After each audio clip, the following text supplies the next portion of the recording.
tem palestra, né, com o professor Marcos Kalinowski, né, da PUC-Rio. O Marcos, nos últimos anos, né, ele tem se destacado, assim, de forma rápida, né, na área de engenharia de software, tem publicado aí nos mais diversos periódicos, né, e também conferências internacionais e nacionais, né, da área de engenharia de software. Então, assim, ele hoje, atualmente, ele é um dos principais pesquisadores, né, na área de engenharia de software e tem trabalhado aí ultimamente com a parte, né, com diversos assuntos, mas o que eu vi, né, que tu tem trabalhado bastante, né, com a parte de engenharia de software para sistemas de machine learning, né, e acredito que essa palestra é justamente sobre isso, envolvendo também a parte de LLM, né, que está em alta, né, na área.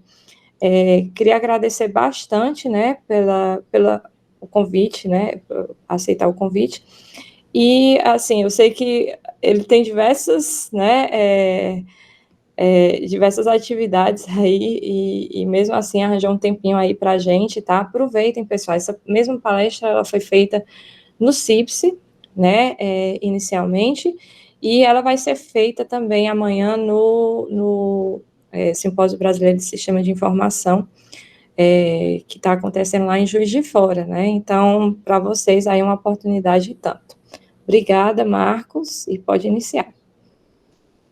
Bom, pessoal, primeiro, assim, obrigado, Carla, pelo convite, né? É sempre um prazer estar falando sobre pesquisa, né, para programas de pós-graduação, né, tentar incentivar um pouquinho a pesquisa no país, né, seja em qualquer tipo de programa, né, em qualquer tipo de local, né, a gente tentar incentivar e fortalecer a pesquisa, né, nas diferentes regiões do país. Então, para mim, é um privilégio estar aqui com vocês também, né?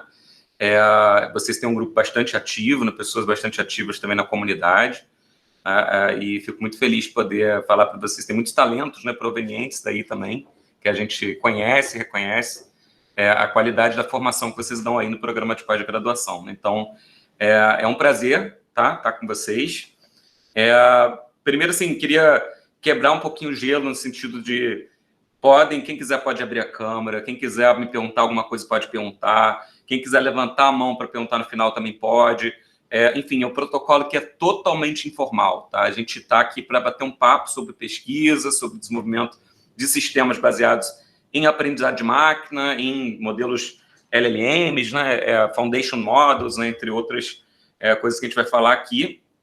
E eu estou aberto para ouvir as experiências de vocês, também sugestões, questões, para a gente debater um pouco. Nós temos aí um slot de aproximadamente 2 horas, vai dar para a gente bater bastante, né, trocar bastante ideia sobre isso. Então, só para abrir, não é uma coisa tão formalizada, né? Então, o pessoal pode abrir a câmera, pode interagir, fiquem à vontade mesmo para participar, tá? Só como a Carla aqui já adiantou, né? Vou falar de sistemas baseados em aprendizado de máquina, em LLM, né, falar um pouquinho do contexto meu em particular, começar falando um pouco desse contexto, depois falar do estado atual e dos problemas na área de aprendizado de máquina e da engenharia de soluções, da criação de soluções que envolvem aprendizado de máquina e modelos fundacionais, né, Foundational Models. E depois falar de práticas que a gente tem trabalhado, tem desenvolvido para poder criar esse tipo de sistema de forma eficaz. Aí depois fazer algumas considerações finais. Então, acho que vai ser proveitoso para todo mundo falar alguns aspectos práticos. Hoje está muito em alta, né, no mercado, né, enfim, nas oportunidades de inovação que traz para as empresas. Né, você embutir componentes, né, de aprendizado de máquina, né, ou utilizar uma LLM no modelo de largo de linguagem, né, como parte da sua solução. Tá? Então, isso, você saber programar com esse tipo de recurso para construir sistemas inteligentes é um diferencial, tá, em relação à construção de sistemas, né? Por mais que a gente trabalhe muitas habilidades para virar um desenvolvedor full stack, por exemplo, trabalhar o front-end, o back-end, aprender aspectos, frameworks para o front-end, aspectos arquiteturais do back-end, mas para construir sistemas de informação, né, digamos assim, que cuidam mais de relatórios, informações gerenciais, mas a gente poder dar essa inteligência para esses sistemas, seja através de recursos de classificação automática, regressão, associação, né? Isso está cada vez mais comum nos sistemas, né?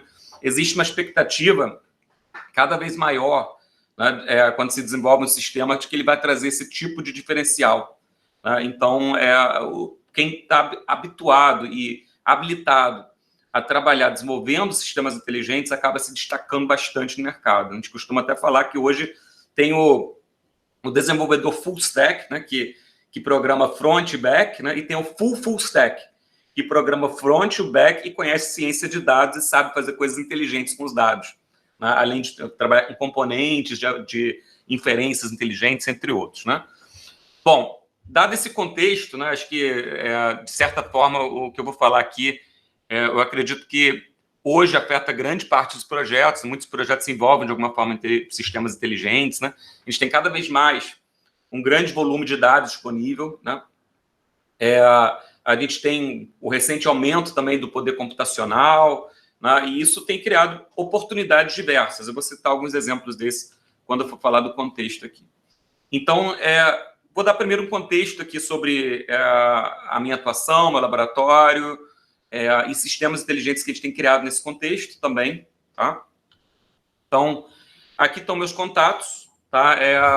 A Carla já me apresentou para vocês, acho que eu vou evitar ser redundante e repetir aqui minha apresentação, mas sou professor da PUC do Rio, oriento aqui tanto graduação, quanto mestrado, quanto doutorado, né, em todos os níveis, né, como pós-lato sensu, também atuo em todos os níveis de formação dentro da PUC Rio. Esses são meus dados de contato, meu e-mail, meu LinkedIn. Podem conectar comigo, tá, para trocar ideias sobre computação, sobre desenvolvimento, sobre tecnologia, sobre pesquisa.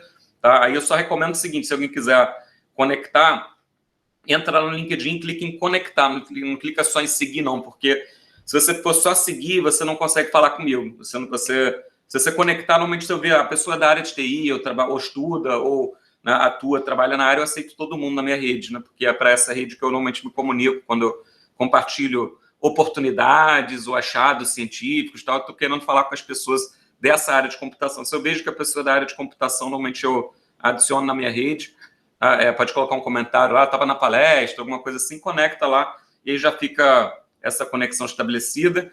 Às vezes eu tweeto sobre pesquisa no Twitter, no X agora, no X, antigamente o Twitter, né? Mas eu tenho que me sistematizar um pouquinho mais para postar com mais frequência quando sai um artigo, né? Botar lá, fazer o tweet, nem sempre eu acabo lembrando.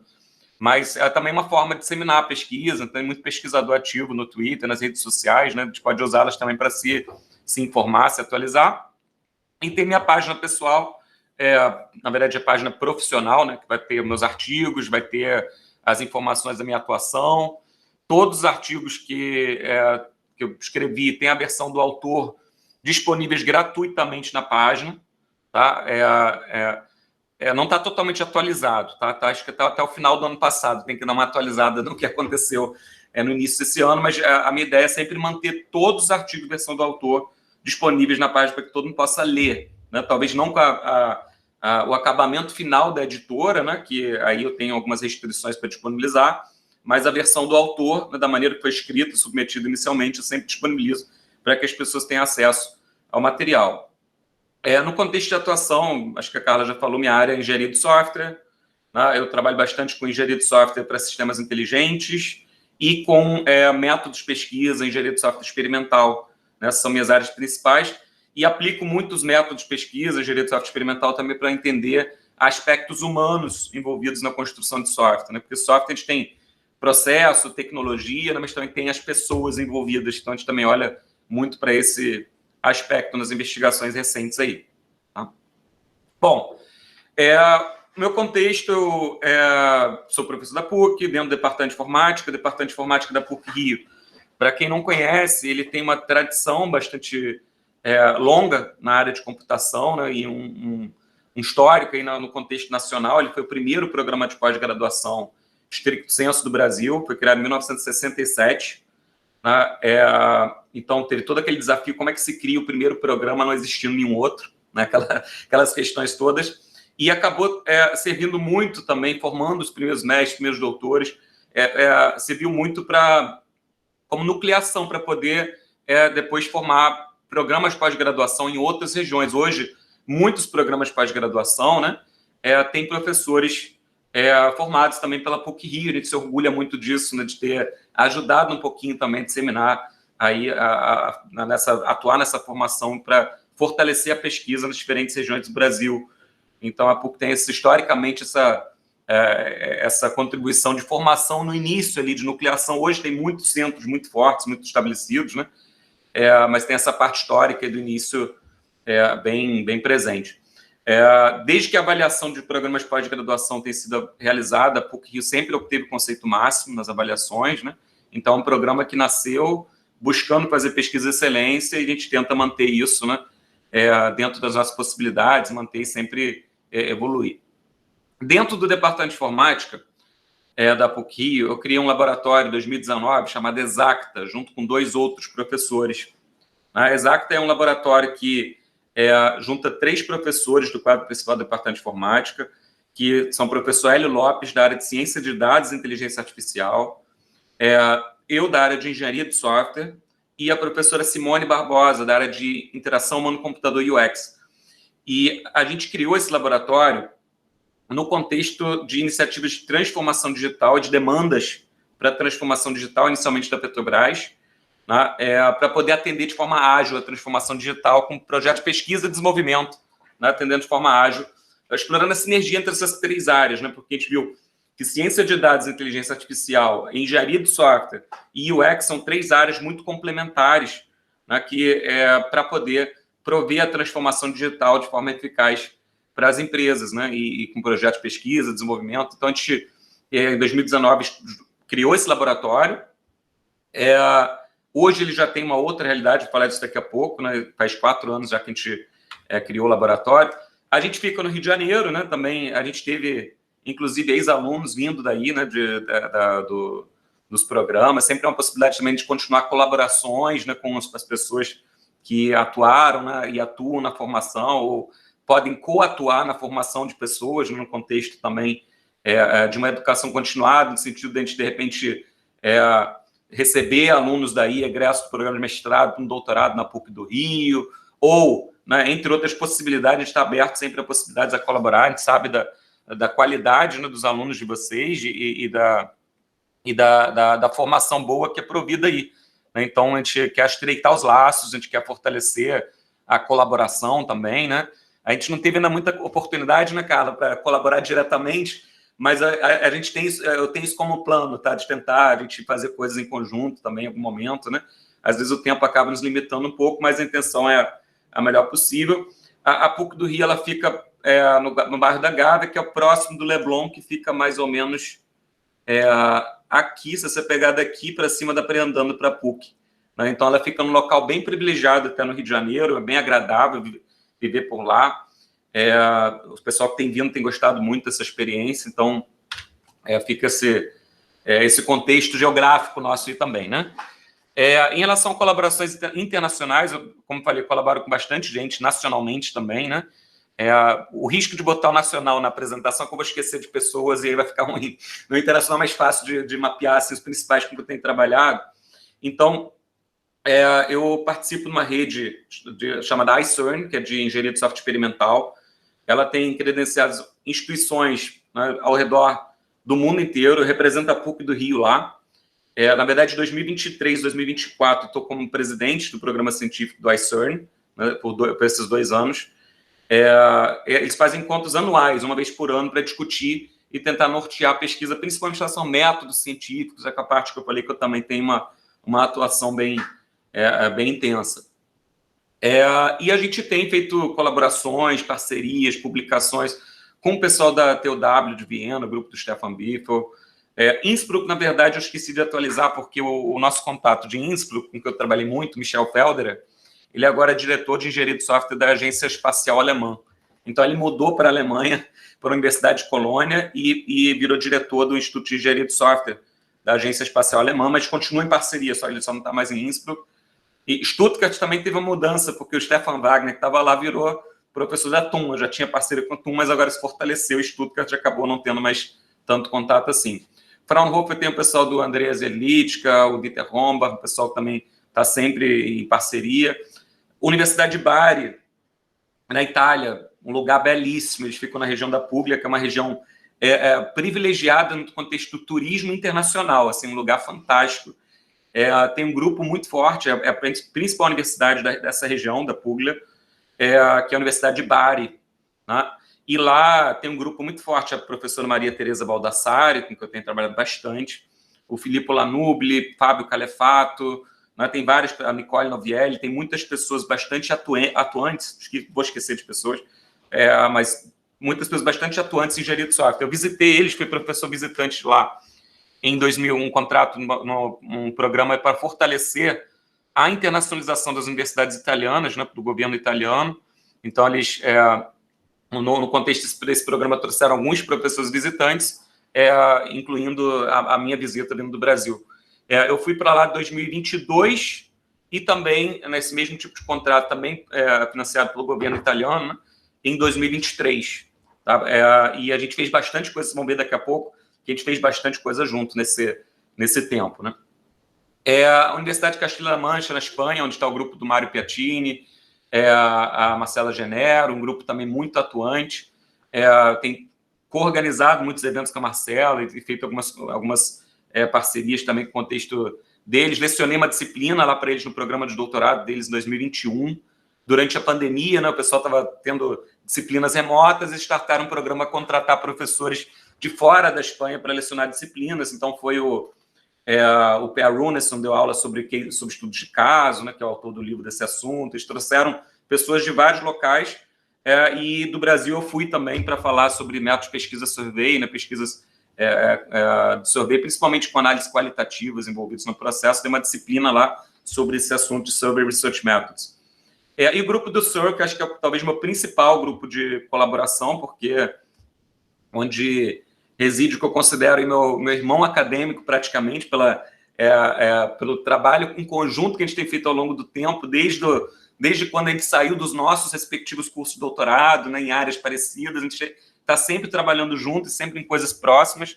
Né? A gente, às vezes, fica quase um ano sem se falar. Quando a gente volta, a gente está trabalhando nos mesmos temas, a gente precisa colaborar, vamos trocar ideia, que é o Daniel Mendes, o grupo Daniel Mendes, que é full professor lá no BTH, que é um dos grupos mais fortes da Europa. O BTH, se você pegar qualquer ranking na Europa de pesquisa em engenharia de software, ele é top 5, top 5 na área, assim como a TUM também, né, também muito forte, a TUW de Viena também está entre os principais. Então, a gente está com parcerias internacionais muito boas, muito fortes, né, e que também tem um prazer mútuo, né, de estarem fazendo parceria com a gente da PUC do Rio, com uma instituição do Brasil de pesquisa, que faz pesquisa também comprometido com a qualidade, né? Então, é uma troca, né? A gente não está nessas parcerias e nunca está nessas parcerias de forma unilateral. Sempre que a gente impõe uma parceria, a gente sempre diz, olha, no momento que qualquer tipo de discussão, olha, por exemplo, você tem algum aluno para mandar para cá para um doutorado? Né? Sempre eu vou perguntar, e você tem algum para mandar aqui para o Brasil? Né? A gente sempre trata as parcerias de igual para igual. Né? A gente nunca... porque às vezes fica aquela percepção, mas a gente é do Brasil, eles estão lá na Europa, estão nos Estados Unidos, estão nos grandes centros, mas acho que a gente consegue hoje, com a qualidade da pesquisa, como a pesquisa no Brasil evoluiu, em particular na área de engenharia de software, se posicionar de igual para igual nessas parcerias. Né? E isso é importante, acho que é importante enfatizar isso sempre quando a gente fizer parceria internacional. Isso aqui é o laboratório Exacta, ele por acaso ficou pronto quando veio a pandemia, né? Depois a gente acabou ampliando esse espaço, a gente está hoje com quase 300 metros quadrados, começou com uma sala com 128, que é a que aparece nessas imagens aí, com dinâmica de ideação acontecendo ali. A gente criou uma metodologia de pesquisa e desenvolvimento, vou falar dela daqui a pouco, ágil, que é a Lean R&D. Trabalha bastante em projetos com Petrobras, com Eletrobras, com empresas privadas, também tem a Stone, tem a Red Bull, tem a Galp, né, que é de gás portuguesa. Então, tem várias empresas trabalhando com a gente lá em vários projetos. E a gente tem pessoas contratadas na Exacta, além dos nossos alunos de mestrado e doutorado, dos quais a gente dá oportunidades no contexto Exacta, de complementação de bolsa, participando dos projetos. Né? A gente tem também uma grande parcela, a maior parcela, na verdade, de pessoas na Exacta é contratada pela PUC Rio em regime CLT para trabalhar em projetos de pesquisa e desenvolvimento. Então, a gente tem lá desenvolvedores, front-end, back-end, equipe de UX, DevOps. A gente tem na Exacta hoje, contratados na Exacta, 20 doutores, né? Incluindo a gente, né? Contratados mais uns 17, mas tem o professor Hélio Lopes, que aparece aqui no meio, que é um dos cofundadores, né? Que, na verdade, iniciou toda a narrativa em torno de criar esse laboratório, né? E conversou comigo, com a Simone, para a gente atuar nessa direção. E a gente criou um laboratório aí que a gente considera tem feito um trabalho bastante diferenciado nessa parte de sistemas inteligentes, junto com as empresas, em cocriação sempre com as empresas, né? Bom, a gente criou, na verdade, foi no finalzinho de 2019, né? Falei 2019, mas foi bem no finalzinho de 2019, o laboratório ficou fisicamente pronto em março de 2020, quando veio a pandemia, mas depois, hoje a gente já ocupou ele inteiro, nós já estamos, duplicamos ele de tamanho, né? Essa aqui já essa aqui é a sala original, essa aqui já é uma outra sala do lado, que a gente também abriu espaço, projetos também com Eletrobras, teve um projeto muito grande de formação com Americanas, que depois teve uma dificuldade comercial, né? Que descobriram uma dificuldade comercial, acabou, a gente honraram os compromissos com a gente, o contexto do projeto, a gente entregou o que tinha que ser entregue e tudo mais, mas teve algumas complicações por parte do que aconteceu na empresa recentemente, mas a gente já está, todo o pessoal que estava envolvido nesse projeto já está em outros, já está nos da Eletrobras, do CEPEL, da Galp, a gente já absorveu todo mundo, e inclusive estamos com vaga para absorver mais gente, né, para colocar mais gente nos projetos, né, tanto para contratação CLT, para complementação de bolsa de mestrado, para complementação de bolsa de doutorado, estamos em vaga aberta em todas as esferas. Isso aqui já é da Eletrobras, há poucas semanas a gente começou essa parceria com eles.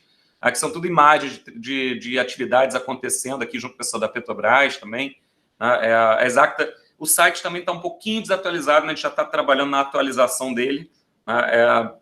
Daqui a pouco vai vir uma nova versão aí, mas tem bastante informação sobre o que é Exacta. Só não está atualizado as pessoas, porque hoje a gente tem na Exacta, somos mais de 100 pessoas hoje na Exacta. Então, é bem diferente da realidade quando a gente criou, né? Quando a gente criou a iniciativa, a gente tinha os coordenadores, né? E tinha um primeiro convênio com a Petrobras para montar 4 equipes envolvendo 16 pessoas que a gente ia contratar na Exacta. Então, a gente contratou 16 pessoas, montou 4 pequenas equipes e ali começou. Hoje somos mais de 100 pessoas na Exacta, né? Então, e em expansão, né? Os projetos não param de chegar, a gente não para de fazer entregas, não para de contratar, então a expectativa é que cada vez mais, né, a gente esteja atuando aí como referência nessa parte, principalmente de construção de sistemas inteligentes, né? Essa é a nossa meta aí. Algumas... Opa! Só a título de curiosidade, né? Eu encontrei aqui um ex-aluno nosso que fez mestrado aí na PUC-Rio, e eu não sei se é a Simone e o Hélio que montaram a empresa Datamind, não sei. Datamind, sim. Datamind. E ele está trabalhando nessa empresa, assim, e morando em Quixadá. Muito bom. Inclusive, tem muita gente de Quixadá que veio para cá fazer mestrado, inclusive mestrado e doutorado, em alguns casos, né?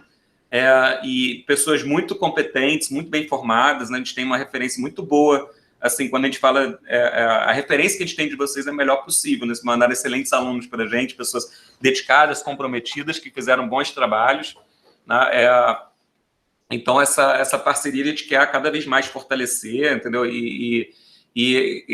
A Datamind é uma spin-off que o professor Hélio e a Simone criaram, né? Para poder tocar alguns outros tipos de projetos que são mais diretamente focados em desenvolvimento mesmo. Porque a Exacta é uma iniciativa acadêmica de pesquisa e desenvolvimento.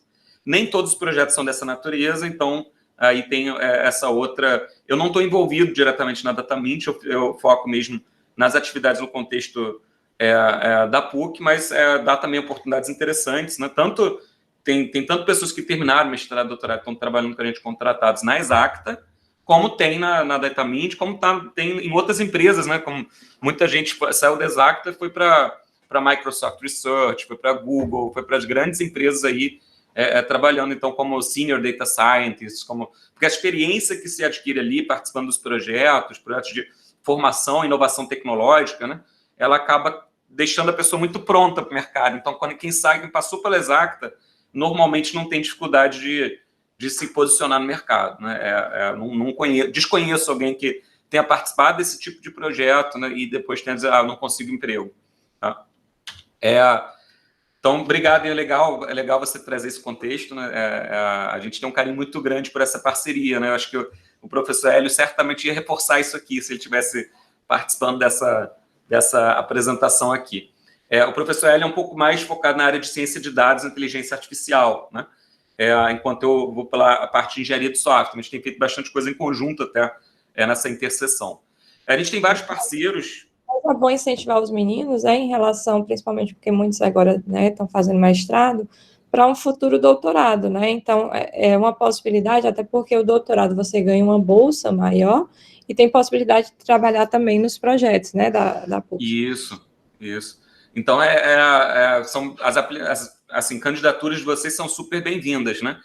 O doutorado, ele tem um aspecto, né, que para aplicar o doutorado tem que fazer um pré-projeto, né, um pré-projetozinho. Então, talvez eu recomendo o seguinte, se alguém tiver interesse nesse tipo em doutorado e tudo mais, dá uma olhada nos professores de departamento, tal, para ver qual que tem uma afinidade maior e entra em contato para poder montar um pré-projeto, ver que tipo de projeto você tem, onde que eu posso me encaixar, o que pode ser para poder montar alguma coisa, porque para o mestrado é só aplicar, mas para o doutorado você, né, tem que meio que já ir com um orientador pensado. Então, claro que uma recomendação, por exemplo, da Carla, por exemplo, pesa muito, né, para mim, por exemplo, porque não sei quem é. Então, Aí eu só vou indicar realmente os bons, eu não vou... Então, assim, por exemplo, a Carla indicando, olha, fulano tem trabalhado com isso, aquilo, será que a gente pode conversar e tentar, né, montar alguma coisa em conjunto, até algo que a gente monte, que ingresse, continue colaborando depois, né, que isso também é uma coisa legal, a gente consegue continuar a colaboração, né, isso que eu quero incentivar cada vez mais, né, a gente, quando recebe alunos de mestrado, de doutorado, vindo de programas de mestrado, né, que a gente envolva os programas de mestrado originais nas pesquisas, né? Porque a pesquisa de doutorado, às vezes, vai ter um pedaço desenvolvido no contexto de um mestrado, que pode ser em outro local, tem a própria possibilidade de coorientações ou de colaborações em artigos e tudo mais na continuidade nesse sentido. Então, eu quero sempre, dentro do possível, até me comprometer nesse sentido, quando as pessoas, né, estabelecem essa ponte, para a gente fortalecer a ponte nos dois sentidos, e não em um sentido só. Naquilo que eu falei que vale quando eu falo das parcerias que eu passo para fora do Brasil, também vale aqui dentro, sempre em duas vias, tem que ser, e eu tenho essa preocupação para que seja sempre benéfico para os dois lados, né? Isso é muito importante. Muito legal. Isso aqui são parcerias que a gente tem tido aí recentes, né, de empresas que teve a Eneva, a gente fez várias ideações para projetos de inovação para eles. A Red Bull, a gente vai fazer uma agora para a maturidade de dados também, né, previsão de demandas, entre outros. A Stone também na parte de engenharia de software, ciência de dados, Galp com projetos de desenvolvimento, né, grandes para os próximos 2 anos que a gente tem, que acabaram de entrar. A Petrobras, que é uma parceria desde... O Hélio tem projetos com a Petrobras desde 92, né, mais de 30 anos de parceria aí com a Petrobras e, claro, intensificou mais ainda com o estabelecimento da Exacta e Petrobras, entre outros. Eletrobras também. Ao longo dos anos, a gente desenvolveu vários sistemas, tá? Vários sistemas que tem componente machine learning, né? Então, que a gente chama ML-enabled system. ML-enabled system é um sistema que tem algum componente de machine learning como parte dele, né? Então, aqui são alguns exemplos de entregas que a gente fez, tá? Tem o Smart Tocha, aqui tem até links para vídeos de cada um deles, mas eu não vou acionar o vídeo para não tomar muito tempo aqui falando desse, porque eu vou falar mais de engenharia de software, não do sistema específicos, né? Mas esses sistemas, alguns deles renderam patentes internacionais, né?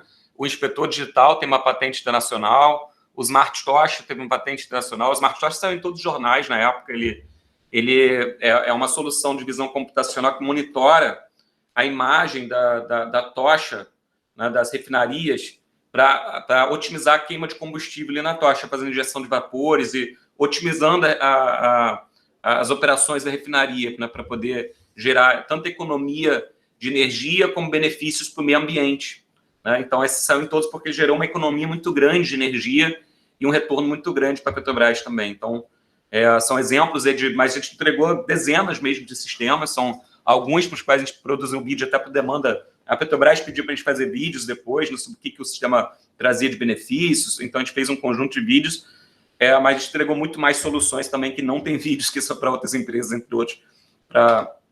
Isso aqui foi uma reportagem interna do departamento, mas saiu também no Valor Econômico, tudo quanto é lugar, que em cada refinaria que a gente instala o Smart Tocha, ele traz uma economia de energia equivalente a uma cidade de 20 mil habitantes. Então, imagina isso, você instala a solução numa refinaria, ela vai otimizando ali a queima de combustível, a injeção de vapores, e isso gera uma economia equivalente a uma cidade de 20 mil pessoas a menos de consumo de energia, né, para cada refinaria que a gente planta isso. Então, o retorno desse projeto foi assim, para muitos, né? O retorno desse projeto. A gente ganhou, recebeu, né, da Petrobras, em 2021, que não está aparecendo aí, em 2021 a gente recebeu um prêmio do Cenpes, por uma parceria que se destacou em agregar entregas rápidas de valor, né? Isso foi em 2021, a gente recebeu essa distinção do Cenpes. Em 2022, a gente recebeu o prêmio Petrobras, você tem até a cópia aqui, esse cara aqui, que foi, esse aqui é do inspetor digital, né? Foi o prêmio Inventor Petrobras, a gente recebeu 2, na verdade, em 2022, porque a gente recebeu pelo inspetor digital, que eu fiz parte dessa patente, e recebeu pelo Smart Tocha, né? Que o Hélio que está à frente dessa patente, junto com outras pessoas, tanto da PUC quanto da Petrobras, né? E a gente, o prêmio Inventor Petrobras recebeu em 2022 e 2023 e 2024. Então, todos os anos, praticamente, bom, não dá para dizer todos os anos, tem que ficar mantendo, né, inovações e gerando patentes, que só é premiável o que foi patenteado. Então, tem a questão também das patentes sendo geradas no contexto dessa premiação da Petrobras. Então, a atuação mostra uma atuação não só pontual, mas permanente, né, de parceria aí, ao longo dos anos. A gente escreveu em 2023, ano passado, esse livro aqui, que é um livro sobre engenharia de software para ciência de dados. Ele é o primeiro livro sobre esse assunto, né? É um livro bastante extenso, né? Se vocês pegarem ele tem 476 páginas. É um livro escrito por mim, pela Tatiana Escovedo, que também fez doutorado em inteligência artificial aqui pela PUC, mestrado em engenharia de software. O Hugo foi meu aluno de mestrado e doutorado, né, terceiro autor, e o professor Hélio Lopes. A gente escreveu esse livro que está vendendo muito bem, na verdade. Ele, nos primeiros meses, já tinha mais de 1.000 cópias vendidas, então ele realmente foi um sucesso de vendas, e muitas empresas entraram em contato depois, pedindo também para que eu desse palestras lá sobre o contexto do livro, sempre, normalmente, mais palestras fechadas, né, para equipes. A gente deu várias dessas para empresas como o Globo, várias outras empresas, além dos nossos parceiros em si, né, falando de boas práticas, de engenharia de software nesse contexto. E muitas pessoas também, aproximou também pessoas da área de ciência de dados, machine learning engineers, cientistas de dados, né? Muitos começaram a me seguir no LinkedIn depois do livro, porque compraram o livro, gostaram, começaram a conectar. Então, o livro teve uma atuação bem grande também nessa disseminação, né, do laboratório, do que a gente faz. Eu coloquei para vocês ter um link para o livro Casa do Código, né, que foi a editora que a gente escolheu. Eles têm um dinamismo muito bom para apoiar o autor na escrita, né, com integração contínua, deploy contínuo, vai vendo as versões. O seu livro é bem legal para quem é dev, você escreve em markups ali, então é bem bom para escrever, para a gente que é da área. E eles têm uma abrangência muito boa para o público desenvolvedor, né? Então, foi esse o motivo da escolha da editora, né? Enquanto algumas mais tradicionais tentam mais, assim, buscar a universidade para recomendar para a disciplina, aquela coisa. Aqui, assim, os devs estão precisando, vamos botar. Então, acaba chegando a muitas pessoas, né? Chegou a muitas pessoas desenvolvedoras de São Paulo, de outras regiões, né? Que talvez não chegaria para um meio acadêmico mais convencional. Então, eles são uma editora bastante atuante, né? E eu gostei muito dessa experiência também de atuar com eles, não só porque eles conseguem converter para vendas. As vendas, assim, vender livro não vai fazer ninguém rico na área de computação, tá adiantando para vocês. Às vezes o pessoal acha, poxa, escrever um livro deve estar se aposentando. Não, de forma alguma, tá, pessoal? Vender livro só se você for Paulo Coelho, para você ganhar dinheiro escrevendo livro.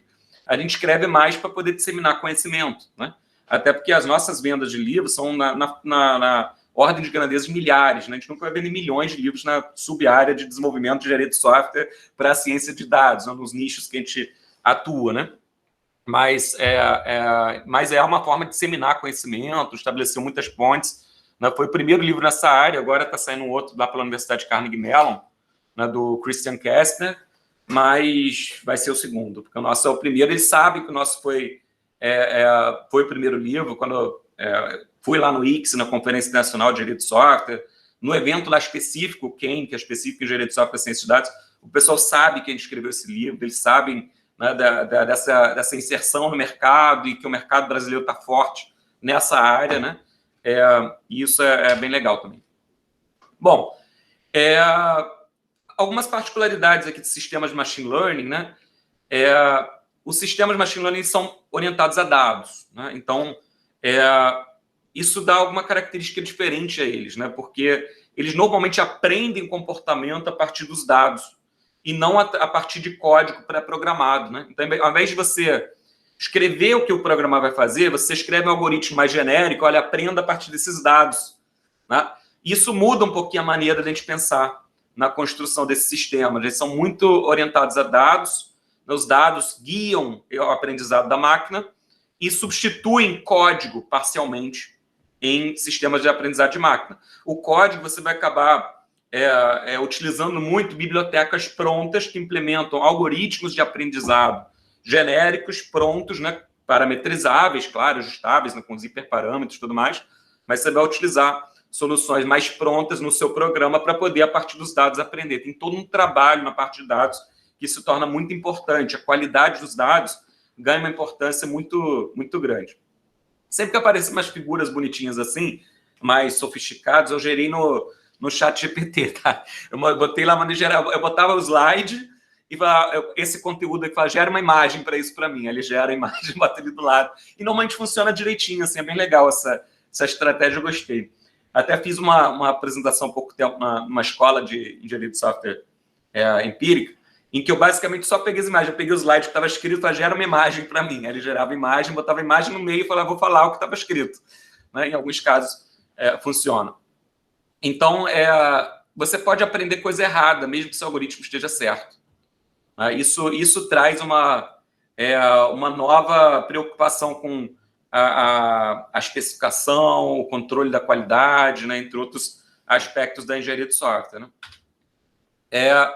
Isso aqui é legal também, são num blog do Christian Kastner, lá de Carnegie Mellon, né, que é uma das pessoas bastante atuantes nessa área, né, com destaque bastante grande, em que ele compara a parte machine learning com a parte mais convencional, assim, uma simplificação, uma representação bem simplificada aqui, que você entrevista várias pessoas, consulta legislações, né, fontes de requisitos externos para poder especificar sistemas, melhorar as especificações, especificar mais, enfim. E aí implementa, né, esses sistemas, vai dando feedback, levanta mais requisitos, especifica, enfim, as pessoas de onde você, os stakeholders, né, diversos, as diferentes fontes de requisitos sendo analisadas, especifica e implementa. Isso é mais convencional, digamos assim. Quando você tem um sistema de aprendizado de máquina, do lado direito, essa provocação dele aqui, desse blog, é que a aprendizado de máquina é engenharia de requisitos. Machine Learning is Requirements Engineering. Né? Até uma forma bem impressionante de colocar isso. Né? Mas é de 2020 mas é um blog bastante acessado, bastante... Veja o seguinte, enquanto para a parte do sistema convencional você está conversando com as pessoas, né, levantando necessidades, o seu modelo de aprendizado de máquina, né, a partir de um certo algoritmo, aprende a partir dos dados. Então, você vai ter que selecionar dados de onde você possa aprender, passar eles para o seu modelo para que ele possa aprender. Ele está fazendo uma licitação das regras, dos padrões, a partir dos dados. Ele está aprendendo a partir dos dados. Enquanto você está aprendendo com especialistas, né, entendendo regras de negócio, especificações, o teu modelo está aprendendo a partir dos dados, comportamentos também, né, nessa direção. Você constrói um sistema que tem um modelo de aprendizado de máquina e tem também toda uma parte de implementação, né? Tá? Uma coisa que a gente tem que ter em mente quando a gente constrói sistemas de machine learning, tá, que é bastante importante, é que todos os modelos são aproximações, tá? Então, essa frase do George Fox, da estatística, né, é importante ter ela sempre em mente, que diz o seguinte: todo modelo é errado, porque ele é uma aproximação, tá? Só que, então, ele não vai ser exato. Se você procurar, né, um problema no modelo, você provavelmente vai achar alguma situação em que a inferência não funciona, porque ele é uma aproximação. Né? Então, a gente tem que ter isso em mente. Entretanto, em alguns casos, essa aproximação é extremamente útil. Tá? Então, a gente tem que ter isso em mente, quando que a gente pode aplicar isso, quando que um modelo é bom o suficiente, né, para ser utilizado para resolver problemas práticos. Tá? Então, inclusive, a parte de requisitos especifica o quanto que a gente precisa, o quanto que é suficiente para poder colocar o sistema efetivamente em uso, né? O que é esperado daquele modelo para colocar o sistema efetivamente em uso. Vou falar um pouquinho do estado atual dos problemas, e aí chamar a atenção, assim, as práticas na área de sistemas inteligentes são bem diferentes das práticas nos sistemas convencionais. Tá? As pessoas envolvidas no desenvolvimento, cientistas de dados, ML engineers, data science, estatísticos, diferentes pessoas. Tem pessoas construindo modelos que estão sendo usados em sistemas que não são nem da área de computação, e são muitas que não são da área de computação. Né? Então, por que eu coloquei Mind the Gap? Tem uma distância aí, tá, entre como a gente costuma construir sistemas, especificar e construir sistemas, e como isso está sendo feito no contexto de sistemas inteligentes. A gente rodou uma pesquisa survey. Essa pesquisa, eu acabei de disponibilizar ela por causa dessa palestra, na verdade, por causa da palestra de amanhã, do Keynote lá na SBSI. Eu acabei disponibilizando no archive essa pesquisa aqui, né, com os resultados dela. Mas ela foi uma pesquisa respondida por 276 profissionais de diferentes países, né, de mais de 20 países, 25 países diferentes, em que a gente olhou como é que o pessoal está construindo os sistemas inteligentes nesse contexto, né? E aí a gente conseguiu observar coisas muito interessantes, tá, pessoal? Olha isso aqui. O que vocês acham? O que vocês acham? Primeiro, assim, vamos lá. Isso aqui é a distribuição das respostas completas que a gente recebeu do survey, né? As pessoas que responderam sobre o seu país. Muitas pessoas responderam o survey, mas não informaram a nacionalidade. Então, as que informaram a distribuição da nacionalidade foi essa daqui. Das que completaram todo o survey e informaram a nacionalidade, tem vários outros países que tiveram uma resposta só. Né? A gente teve respostas aí principalmente países que participaram da coleta, né? Brasil, Turquia, Áustria, Alemanha, Suécia, Itália, Portugal, Canadá. Né? E as pessoas que responderam estão construindo esses sistemas inteligentes, né? Muitas pessoas eram cientistas de dados, líderes de projeto, desenvolvedores, arquitetos de soluções, arquitetos de negócio, né? Analistas de negócio, entre outros. Engenheiro de requisitos já bem pouco comum nesse tipo de projeto. Por exemplo, alguém envolvido, né, com papel de um PO que seja, né, muito pouco comum estar nesse contexto. Eram pessoas com experiência, né, boa nesses projetos, né?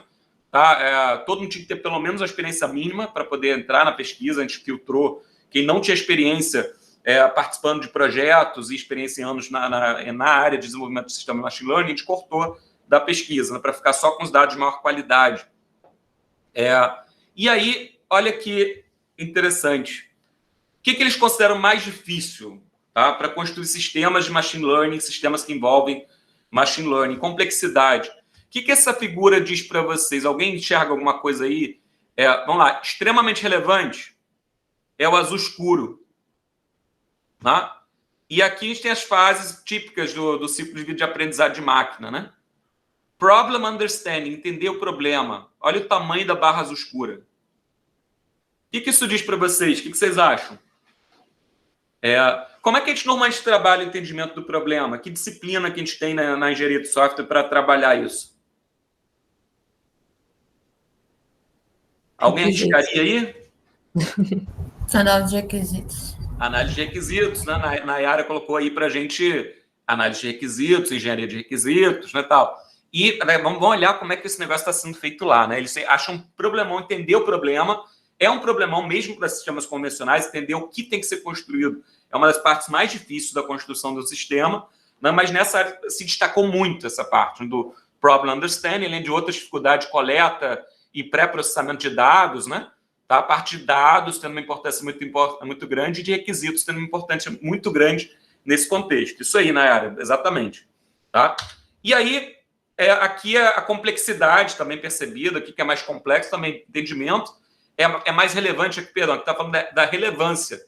É mais relevante, isoladamente mais relevante, e também é o mais complexo. Né? A very complex e complex vai até aqui, ó. É muito complexo entender o problema, entender o que se espera de modelos, alinhar as expectativas. As pessoas todas estão achando hoje em dia que a IA vai fazer mágica para elas, inteligência artificial vai, né, que você vai tirar coelhos de cartolas, né? E não é assim que funciona. Então, tem dificuldade de alinhar expectativas, alinhar requisitos com dados, tem várias complexidades aí que vão aparecer aí mais para frente. Vamos tentar olhar um pouquinho para como é que o pessoal está fazendo essa parte de requisitos, porque isso é super interessante. Saiu numa pesquisa, num artigo do Profis, do 2023, dezembro do ano passado, uma pesquisa de mestrado, um mestrado do Antônio Pedro Santos Alves. Isso aqui só para relembrar, porque não é nada tão surpreendente esse requisito ser complexo, porque esse aqui é o Frederick Brooks. O Frederick Brooks é vencedor do prêmio Turing, né? Ele é bastante conhecido na área de computação, escreveu artigos, né, que marcaram gerações, como Silver Bullets, lá em 1987. No Silver Bullets, na verdade, o título do artigo é da IEEE Computer, né, que, entre outras, enfim, tem diversas, o The Mythical Man Months, né, do livro, né, que fala bastante sobre estimativa de esforço, entre outras questões. É uma pessoa bastante conhecida. Ele diz o seguinte: isso aqui é extraído do artigo No Silver Bullet, lá o clássico, né, e continua valendo nesse contexto de sistemas inteligentes, talvez até mais ainda. Ele diz que a parte mais difícil de construir um sistema é decidir o que tem que ser construído, né, associado à parte de requisitos. Em ML parece que piorou, né? Parece que é mais difícil ainda definir o que tem que ser construído. Tá? E aí teve essa publicação no Profis, né, em que a gente olhou para esse aspecto, como que o pessoal está tratando requisitos, o que o pessoal tem feito nessa direção. Né? E eu vou trazer um pouquinho alguns resultados só para chamar a atenção aqui que o problema é grande. Tá? Vamos lá. Primeiro, quem está cuidando dos requisitos em sistemas ML-enabled systems? Tá? Sistemas que envolvem ML, ciência de dados, quem está cuidando dos requisitos? Olha aí, quem está cuidando dos requisitos? Project Lead, o gerente do projeto, coitado, sobrecarregado bem de outras coisas, ele que está escrevendo requisitos. Tá? O cientista de dados, que está lá escovando bit, escrevendo modelo, ajustando hiperparâmetro, né, para poder fazer treinamento, para construir modelos de aprendizado de máquina, que está trabalhando com pré-processamento de dados, experimentando diferentes quer dizer, está lá escovando bit e está cuidando dos requisitos. Tá? Tem alguma coisa estranha aí, né? Tem alguma coisa estranha. O analista de negócio, pelo menos, aparece, mas aparece ao menos 30% aqui, né? Predominantemente, quem está fazendo isso nos sistemas convencionais é esse cara aqui, né? Requisitos, negócios, alguém PO, PM, Requirements Analyst, alguém. Aqui é o Project Lead e o Data Scientist. Uma galera que não tem... bom, não dá para generalizar, mas que, em geral, não tem formação, não tem foco nisso, não tem experiência nisso, né? É que está lidando com requisitos. Natural que alguma coisa vai dar errado.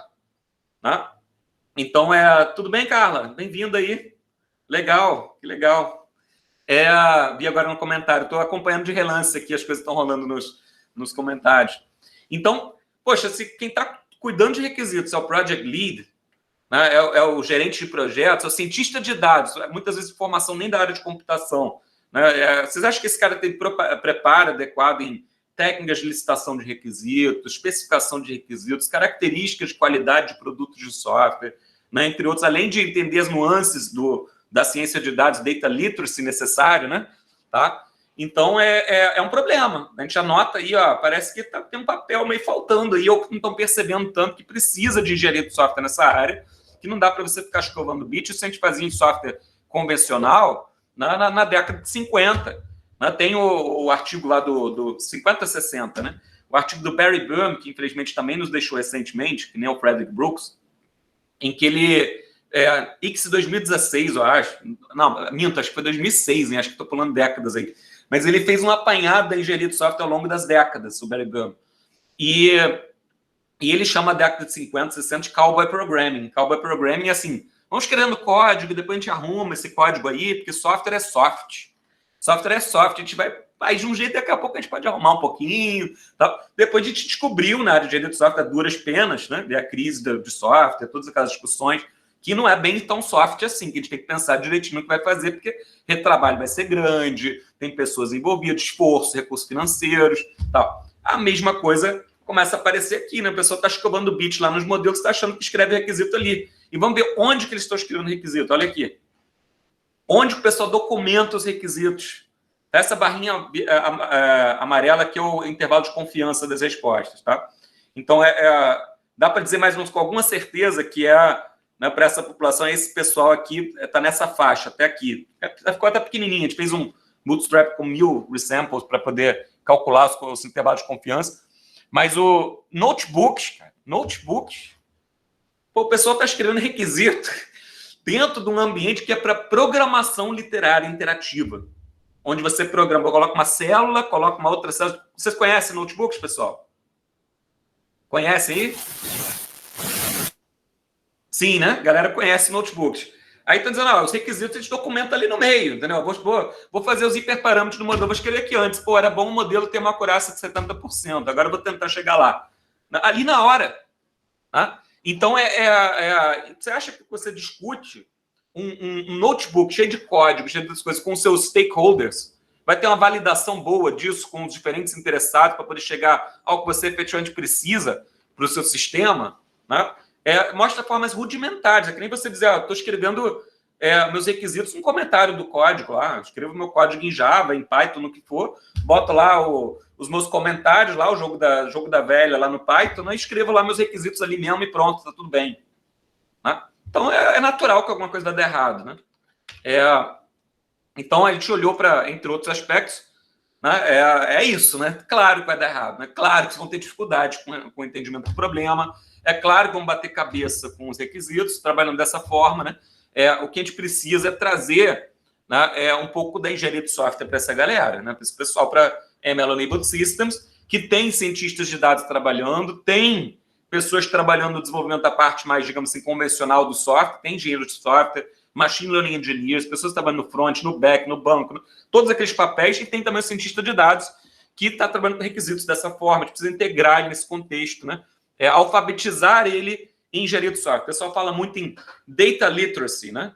A gente precisa promover a data literacy, importantíssimo, a gente precisa promover para que as pessoas entendam cada vez mais de ciência de dados, de inteligência artificial, o que são modelos, o que são essas coisas todas, e disseminar conhecimento, informar a sociedade. Legal, muito importante. Tá? Mas eu acho que a gente também precisa informar os cientistas de dados, pessoas que estão mais envolvidas em construir esses modelos, tá? Da parte de engenharia de software. Então, a gente precisa também de uma software engineering literacy. Tá? Isso que eu estou enfatizando aqui, não só da data literacy, porque as pessoas constroem os modelos muitas vezes vêm de diferentes áreas. São pessoas economistas, estatísticos, matemáticos, né? Trabalhando na construção desse modelo de que, olha, vamos tentar entender um pouco como é que se constrói profissionalmente um produto de software. A gente especifica esse negócio, a gente pensa na arquitetura, a gente projeta, a gente tem outros cuidados, tá? E integrar isso na formação dos cientistas de dados também, na parte de requisitos, não só de requisitos de software, de maneira geral, de engenharia de software, né? Fundamental essa. Tem uma pergunta aí do Camilo que eu vi aqui agora. O Project Lead, algumas empresas estão juntando Product, pode ser, o que Camilo colocou ali foi um bom ponto, né? Aqui o Project Lead, talvez algumas empresas estão juntando mesmo, embora o Scrum não recomende explicitamente, né, você juntar o PO com o Scrum Master, esse papel de liderança, mais com do produto com o do processo, né? Talvez isso possa justificar, tá? A gente não tem insumos nos dados que a gente coletou suficientes para isso. Mas, de qualquer forma, pode falar, Carla. Eu acho que o líder do projeto é uma figura à parte do Scrum Master, né? Tem o Scrum Master, e o que eu estou vendo nos projetos, inclusive no que eu coordeno, a gente tem o líder do projeto, que é o líder técnico. Eu não sei se, aí eu não sei se esse papel, assim, como eles entenderam, é realmente o líder técnico. Seu tech lead ou seu gerente ou técnico, a liderança que ele desempenha, né? Porque se for o líder técnico, talvez faça sentido ele ser o dono do produto. Talvez, né?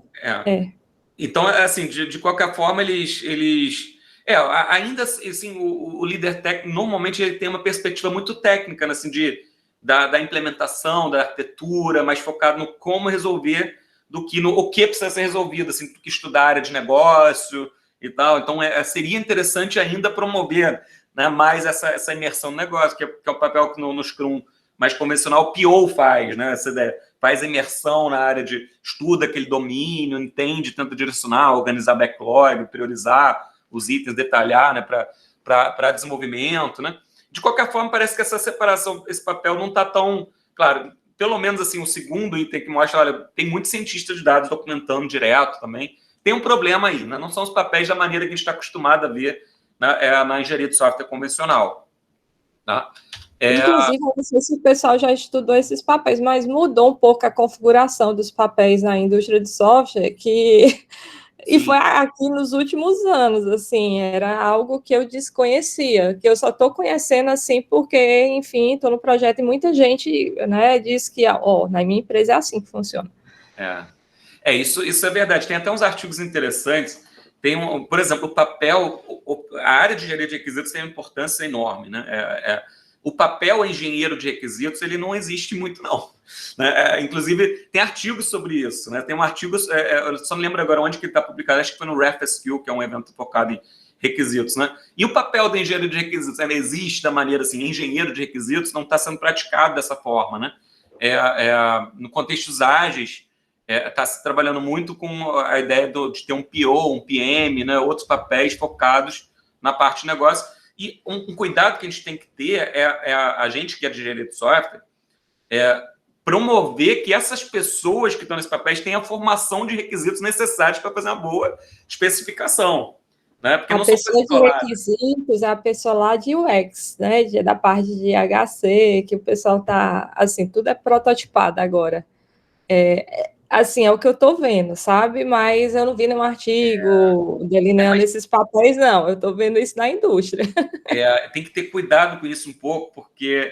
Por que eu estou dizendo isso? O UX é importantíssimo, um aspecto fundamental para um sistema que vai ter usuários, ter uma boa experiência dos usuários e tal. Mas quando a gente fala no produto de software, de maneira geral, usabilidade é uma das características. É uma. E a gente tem várias outras. Né? E a formação do engenheiro de requisitos, ele considera as diferentes características, os diferentes requisitos não funcionais, né? De forma mais holística, no tipo, você tem requisitos associados a desempenho, a portabilidade, a segurança, né? Vários outros aspectos, manutenibilidade, né? Vários outros aspectos. Se você não tiver essa visão do todo da engenharia do software, do que você precisaria estar especificando, quais são as características de um produto de software, né? Focar só em um aspecto, é muito bom que se foque bastante em usabilidade e UX. O meu receio é só focar só nele, né? E esquecer de outras coisas que também podem ser importantes para a especificação. Por isso que eu defendo assim, essa formação do engenheiro de requisitos, assim, de engenharia de requisitos, uma formação sólida para isso, para desempenhar esse tipo de papel. Né? Claro, se tiver uma formação mais ainda em UX, ótimo, vai trabalhar muito bem a dimensão da usabilidade. Isso é muito bom, é uma coisa importante. Mas tem várias outras coisas muito importantes também, né, para você especificar quando você pensa num sistema de software. Além da parte... Aqui são desafios assim, que apareceram, né? Lidar com expectativas dos clientes, né, como o desafio mais frequente, tá? Porque expectativas dos clientes, todo mundo está achando que a IA vai fazer mágica para eles, né? Eu tenho 3 linhas de dados, faz um modelo para mim que vai fazer a predição do faturamento da minha empresa para os próximos meses. Cara, não dá para fazer isso com os seus dados. Né? Você tem que ter uma mínima dados num volume, né, numa certa qualidade, né, para poder começar a pensar em uma coisa. Então, alinhar os requisitos com os dados, que é o segundo, que é justamente isso. Olha, o que eu quero, o que eu posso fazer com o que eu tenho. Tá? E isso traz uma habilidade para quem for trabalhar com requisitos nessa área, de conhecer um pouquinho, sim, os diferentes tipos de modelo, os diferentes, o que você consegue construir, o que você precisa para construir coisas úteis, né, para cada uma desse caminho de solução. Que tipo de dado que eu preciso para poder... Se eu quero estabelecer requisitos, eu quero uma acurácia do meu modelo de 70%, minimamente eu tenho o que preciso, ou estou colocando uma coisa completamente fora da realidade. Né? O que essa empresa tem? Que fontes de dados que ela tem? qual a qualidade desses dados, poder minimamente olhar, analisar essas fontes de dados que vão acabar sendo requisitos, no final de contas, o seu modelo vai aprender a partir deles. Você tem que ver se você tem dados suficientes para poder aprender alguma coisa, para poder listar requisitos referente a isso.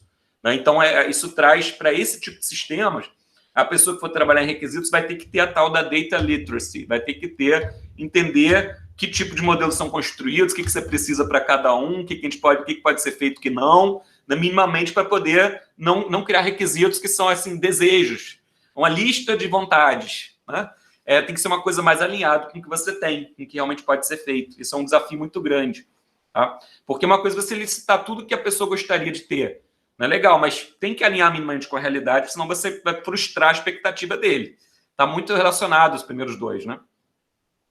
Lidar com conflitos, enfim, as outras são muito comuns ao que a gente já tinha, né? De mudanças de requisito, selecionar métricas para avaliar os modelos, para avaliar a acurácia, precision, recall, F-measure. Você tem que conhecer essas métricas para poder ver, especificar o quanto você precisa.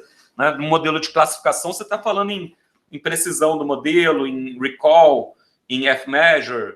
Quando você tem um modelo de regressão que te dá um valor, você vai falar em erro quadrático médio, você vai falar em outras expectativas, qual erro aceitável, você tem que conhecer pelo menos essas métricas para os diferentes tipos de algoritmos de classificação, poder começar a especificar coisas e ver o que você tem nos dados para poder alinhar.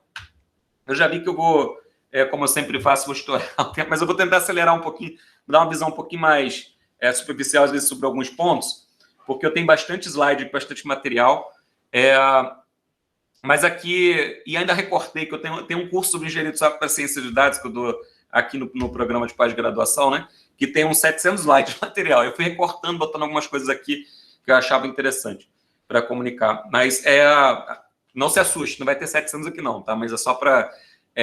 aqui tem a parte de implantação dos modelos, também interessante, olhou como o pessoal está implantando os modelos, normalmente como serviços à parte, né?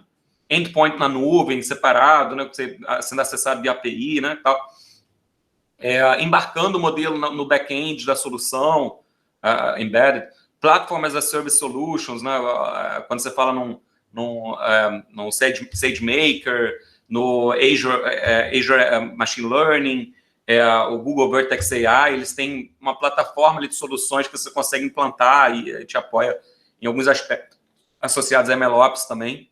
E esses aspectos de MLOps, inclusive, são raramente aplicados, que são aspectos muito importantes que estão ali ligados com o que a gente em engenharia de software convencionalmente chama de DevOps, né, que é o alinhamento do desenvolvimento com a operação, envolve integração contínua, implantação contínua de soluções, né? E aqui a gente está falando de integração contínua, implantação contínua de modelos. Né? O modelo tem certos momentos, né? Você pode ter mudanças nos comportamentos dos dados, seu modelo começar a ter um performance decay, cair a performance do seu modelo e passar a não ser mais bom para a realidade atual. E você precisa detectar isso e disparar todo um pipeline para retreinamento, pegar novos dados, pré-processar, retreinar o modelo, experimentação contínua para ver se o novo modelo é tão bom quanto o anterior ou melhor para poder ser substituído. Se ele for melhor, substituir. Né? Esse pipeline de MLOps, né, de identifiquei que alguma coisa está errada, vou ter que retreinar o modelo e reimplantar um novo modelo, né, de forma automática, basicamente automatizando o que o cientista de dados nas primeiras versões tem que fazer na mão, que ele tem que conhecer o domínio, os dados, para poder implementar os scripts. Em algum momento ele começa a conseguir automatizar algumas coisas. Aí entra mais ainda a engenharia de software. Para você poder automatizar as coisas e colocar scripts reutilizáveis, aproveitar, montar um pipeline desse, você vai precisar de boas práticas de programação também, para montar esse pipeline, que aí não é mais aquela escovação de bit, experimenta aqui, experimenta ali, taca aqui no notebook. Aí já vamos escrever aqui uma classe, um negócio que a gente possa reaproveitar depois, né? Fazer aqui, o que a gente está fazendo de pré-processamento, criar uns métodos aqui com pré-processamento específico, que a gente descobriu o que é necessário para esse tipo de dado, né? Começar a criar ali elementos úteis para você poder evoluir os seus sistemas, né? Então, a gente tem uma parceria muito grande com o pessoal da Stone, né, nessa parte de MLOps, né, que trabalhando em aspectos específicos, né, desafios específicos relacionados a MLOps nesse contexto. Olha que interessante, interessante não, assustador. Tá? Só 45% dos projetos entram em produção. 45% dos projetos entram em produção. Quer dizer, a maior parte dos projetos nunca é implantado. Tá? Eles ficam trabalhando no projeto e falam, cara, não chegou onde tinha que chegar, não dá para usar, não é bom o suficiente, não vamos implantar. Tá? Isso também indica um pouquinho, assim, você trabalhar num projeto um tempão, depois ele não ser usado, né? É desperdício de recursos também, né? Então, amadurecimento na área é importante. Tem várias reflexões e perguntas interessantes aí que estão aparecendo no chat. Sempre que eu olhar para o lado, é porque estou olhando para vocês e para o chat, tá, pessoal? Os maiores desafios para definir requisitos. Vou falar um pouquinho mais daqui a pouco, tá, de requisitos. Vou voltar a esse assunto, vou trazer soluções. Por enquanto, só trazendo problema, deixando um monte de problema, deixando todo mundo desesperado. É todo mundo arrancar os cabelos aqui depois. Ai, meu Deus, está tudo errado, nada funciona. Não, calma. Tá? Então, só 45% dos projetos entram em produção. Tá? Isso E a maioria dos projetos que entram em produção não são monitorados. Aí você tem um modelo de machine learning cuidando de uma tarefa crítica em que você pode ter um performance decay e ninguém monitora para ver se está tendo ou não. Vamos usando aí, acho que está funcionando. Outro risco, outro problema, né? A maioria dos modelos não são 0 a 20% dos projetos sendo monitorados, é o mais comum.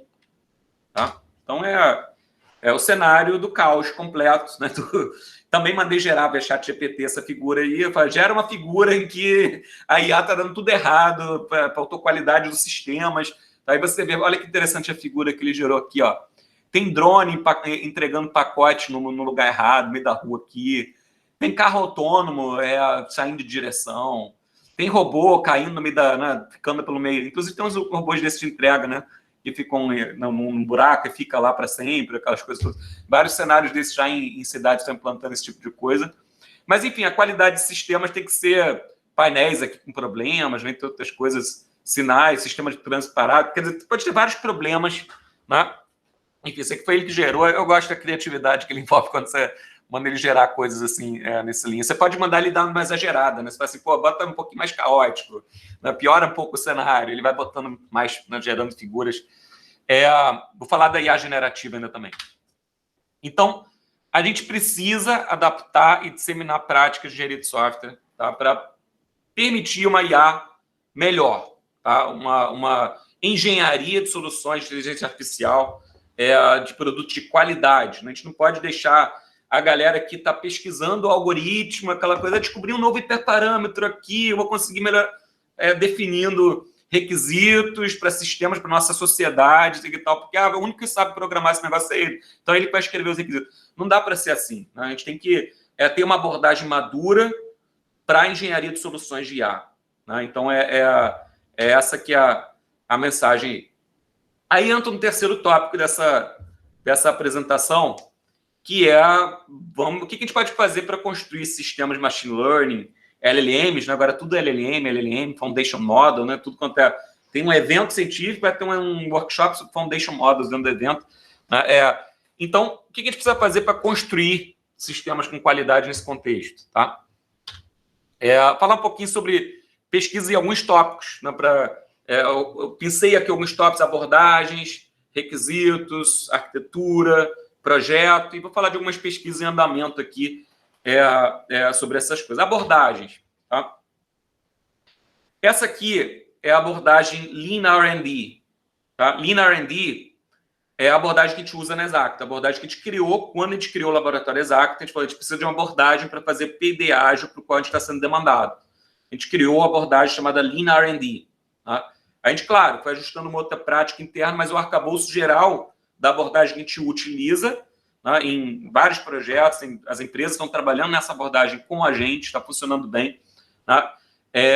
Essa abordagem aqui. A gente começa com a ideação, um contexto de inovação também, né? De inovação. A gente começa com a ideação, normalmente com Lean Inception, a gente está adaptando também esse método, já vou falar para vocês. Mas a Lean Inception foi criado pelo Paulo Caroli, também ex-aluno daqui do Departamento de Informática, fez a graduação, mestrado, hoje uma referência internacional do mercado na área de métodos ágeis, fez centenas de ideações em diversas empresas, é Principal Consultant da ThoughtWorks, escreveu livro sobre Lean Inception, veio aqui na PUC, fez lançamento, a forward do livro dele é do Martin Fowler, empresas usando pelo mundo todo. O Inception é para você tentar alinhar o que é preciso fazer num projeto de inovação, a visão de um produto e das expectativas que você tem em relação a ele, de resultados que ele vai trazer, hipóteses de negócio. Né? E aí, depois você tem essa visão, a gente teve a necessidade, não dá para entrar direto no desenvolvimento, né? Isso tudo aqui são, a gente trouxe do Fail Fast, do Lean Startup, esses checkpoints aqui embaixo, né? Por quê? Pegou a ideia, o pessoal de negócio não gostou, o resultado não é bom o suficiente, joga fora e faz outra, tá? É isso mesmo, Fail Fast é para você não gastar energia numa ideia que não vai funcionar, que não vai trazer resultado, tá? Então, por isso tem vários checkpoints aqui, tá? Aí, beleza, a ideia é promissora, esse resultado é o suficiente para financiar esse projeto, para a gente poder investir nele. Viabilidade técnica nele. Envolve a equipe de pesquisa, que vai construir um novo modelo que nunca tinha sido pensado, que vai fazer a otimização, enfim. Bota a equipe de pesquisa focada no problema, analisa os dados, pega as fontes, começa a construir, esboça, usa uma solução de AutoML para tentar, inicialmente, esboçar onde a gente consegue chegar de maneira geral, ver a viabilidade disso. A viabilidade da arquitetura, a viabilidade do modelo, a viabilidade de chegar nos resultados esperados. Tá? Envolve a equipe de pesquisa nisso. Concepção vai especificando, como a gente está falando de produtos mais focados, desenvolvidos em 3, 4 meses, né, no máximo, a gente faz a concepção deles, o detalhamento, né? A construção do backlog, user stories, né, prototipação, né? Isso é concepção, está sendo trabalhado em paralelo com a viabilidade técnica. Depois de um mês, 2 sprints, né, de 2 semanas, a gente tem a viabilidade técnica feita e a concepção, tudo especificado, validado, requisitos revistos, aí faz o segundo checkpoint. Olha, é viável, a gente consegue chegar no modelo com acurácia de pelo menos tanto, com precision de pelo menos tanto, então é promissor, isso vai dar retorno para o negócio? Vai. A gente especificou aqui as interfaces, vai ficar assim, a usabilidade. Aí, beleza, vamos seguir para o desenvolvimento? Vamos. 6 sprints de desenvolvimento nele. Mas vamos lá, tá? 6 sprints de desenvolvimento para criar esse MVP, né? Priorizando sempre o que é mais importante para agregar mais valor, e depois de 3 meses vai implantar alguma coisa. Depois de 3 meses a gente vai implantar para o cliente alguma coisa. Tem a parte de transição, em que a gente implanta alguma coisa e coloca no ar e mede o retorno. Experimentação contínua. Experimentação sendo planejada lá desde o início pela equipe de pesquisa que está aqui disfarçado, End Research, né? Data Science, End Research, está montando lá as pesquisas necessárias para poder avaliar as hipóteses de negócio lá no final. Quando você implantar o produto na prática, vai ter que medir o quê? Tem que medir NPS, tem que medir... O que você vai ter que medir para poder ver se as hipóteses de negócio estabelecidas lá no início estão sendo atendidas? Tá? Então, esse é o arcabouço geral de abordagem que a gente tem usado para esse tipo de sistema, que tem funcionado muito bem. Tá? Essa abordagem a gente tem usado desde 2020, né?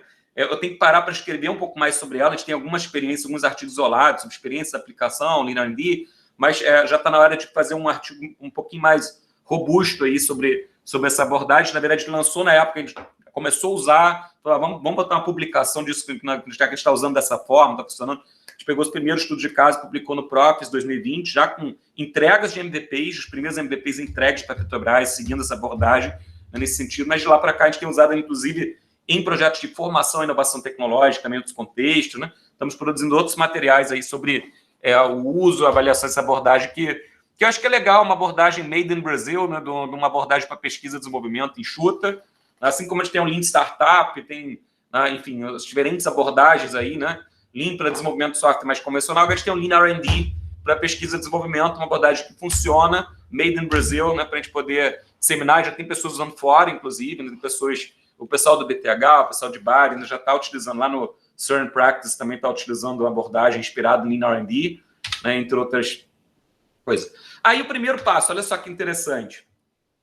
Lean Inception, tá? O primeiro passo. A gente olha para Lean Inception. Lean Inception é um método muito legal, tá? Não estou criticando, não, de forma alguma. Acho que é um livro super prático, esse filme aqui, ó. Lean Inception. Escrito pelo Paulo Caroli, uma leitura super fluida, tranquila. É muito legal, a gente tem usado em vários projetos. Mas note o seguinte, a gente está fazendo sistemas ML-enabled systems. A gente falou das particularidades de sistemas. Depende muito fortemente de dados, tá? Entre outros aspectos. A gente olha para toda a Lean Inception que as atividades são feitas, né? O Lean Inception dá várias dinâmicas a serem feitas para poder delinear o produto. Depois você vai especificar, vai trabalhar, analisar mais os requisitos, né? Mas é um workshop de requisitos inicial para poder ter uma ideação, uma ideia da direção que você vai seguir, o que você espera alcançar. Então, não se engane, isso não é uma especificação de requisitos completa. MVP Canvas é um norteador do que você quer construir. Tá? a especificação de requisitos, depois o PO vai ter que ir lá, backlog building, construir o backlog, especificar, validar requisitos. Tem todo um trabalho ainda para ser feito, tá? Mas, cadê os dados? Vamos desenvolver a visão do produto, o que a gente gostaria, quem são as pessoas que a gente vai agradar, que vão ganhar valor com isso, quem vai usar o sistema, qual a rotina dessas pessoas, vão entender a jornada. Vamos pensar em features aqui, brainstorm, vamos pensar em possibilidade, funcionalidade. Vamos alinhá-los aqui em relação a Tech Review, UX e quanto que agrega para o negócio. Aqui tem um flavorzinho bem fino, assim, Tech Review aí. Tá? Vamos ver se dá para implementar. Jornadas, apresenta, sequencia, monta o canvas, discute os resultados do negócio e fechou. Tá? Problema, cadê os dados? Cadê os dados? Brainstorm de feature baseado em que dados? Cadê a fonte? Tenho dados? Qual a qualidade desses dados? Mapeei as features contra os dados? Não, nada sendo feito. Eu estou trabalhando com desejos. Tem um alinhamento aqui, né? Você poderia reforçar, mas então a gente já está... na verdade, a gente já precisou adaptar isso para o contexto das nossas ideações na Exacta. Isso já está adaptado, já tem um outro método, né, que considera dados no meio desse contexto para poder fazer ideação e está fazendo as últimas comparações, né, metodológicas para poder liberar isso, porque para dados, para sistemas orientados a dados, não dá para fazer um negócio assim que dados não aparecem. Tá? Isso aqui eu vou pular um pouquinho, isso aqui foi a pesquisa do Silvio, aluno meu atualmente de doutorado, né, na época do mestrado, olhou como é que o pessoal está construindo os MVPs. A mensagem principal é que MVP é uma coisa que você vai querer depois evoluir em software. Tem o MVP, o produto mínimo para você poder medir, está trazendo resultado do negócio ou não. Você tem ali incrementos que você vai querer ter depois, já mapeia na iniciativa. Então, é uma coisa que você vai querer evoluir no futuro, se trouxer resultados.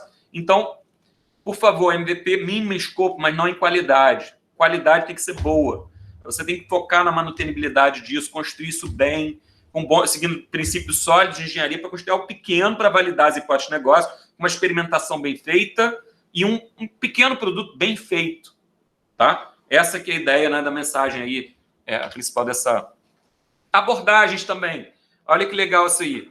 Isso aí não é nosso, não. Tá? Isso aí foi do IEEE Software, de dezembro de 2022, do Henry Mottini, né, também amigo meu, que trabalha bastante atuante na parte de ML-Enabled Systems e AI Engineering, né, entre outros. E ele, junto com uma empresa, né, ele e outras pessoas envolvidas no artigo, né, junto com autores da empresa, também discutiram como é que a gente faz essa parte toda aí de ML, junto com non-ML e desenvolvimento, sprint, organizar, criar esse Agile for MLS. Agile, métodos ágeis no contexto de machine learning, né? Sistemas de machine learning. E aí ele começa a criar outros conceitos que a gente já tinha percebido também na Exacta. A gente já quebrava a história dos usuários. Pegar no meu livro, eu já escrevi, eu não tinha visto o artigo dele quando ele estava escrevendo esse. Na verdade, eu escrevi essa parte antes do artigo dele sair. O artigo dele saiu em 2020, no dezembro de 2022. E o livro foi publicado em maio de 2023, mas para ele ter sido publicado em maio de 2023, a escrita dele naturalmente começou antes, que eu não consigo escrever um livro de 400 páginas do dia para a noite. Então, quando ele escreveu essa parte toda, esse artigo estava saindo, tanto que eu acabei nem citando ele depois do lançamento do nosso livro. Tá? Ele saiu poucos meses antes do lançamento, mas acabou não entrando nas referências. Mas no meu livro eu falo da necessidade de ter outras formas de trabalhar as user stories. Tá? E uma abordagem de solução que eu dou lá é quebrar as user stories em função de tarefas relacionadas com os dados e relacionadas com os modelos, né, em partes. Tá? E aqui ele introduz o conceito, né, que era, a gente poderia ter feito isso, na verdade, mas muito bom que ele tenha feito, alguém tem que fazer as coisas, né, as coisas precisam evoluir, a gente já pega esse ponto de partida e faz outra coisa. Tá? A Data Stories, Model Stories. Né? Ele traz elementos, a gente tem que fazer pré-processamento de dados, coleta de dados, mas isso não é uma user story.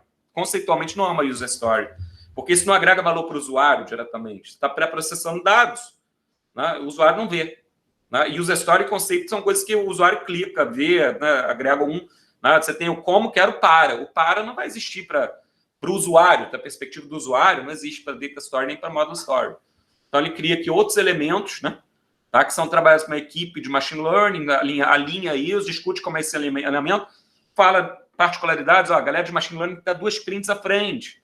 Né? Algumas questões aí para por quê? Porque o pessoal vai ter que acessar o modelo via API, vai ter que usar, então tem que existir alguma coisa lá para poder trabalhar. Ele traz essas nuances, é um artigo bem legal da IEEE Software, focado para empresas mesmo. galera, vamos organizar a casa aí, né? Metodologia, né? Gestão ágil, tá? De abordagem é isso que eu vou falar, tá? Trazer algumas coisas que estão sendo discutidas aí. Perdão, tem mais uma.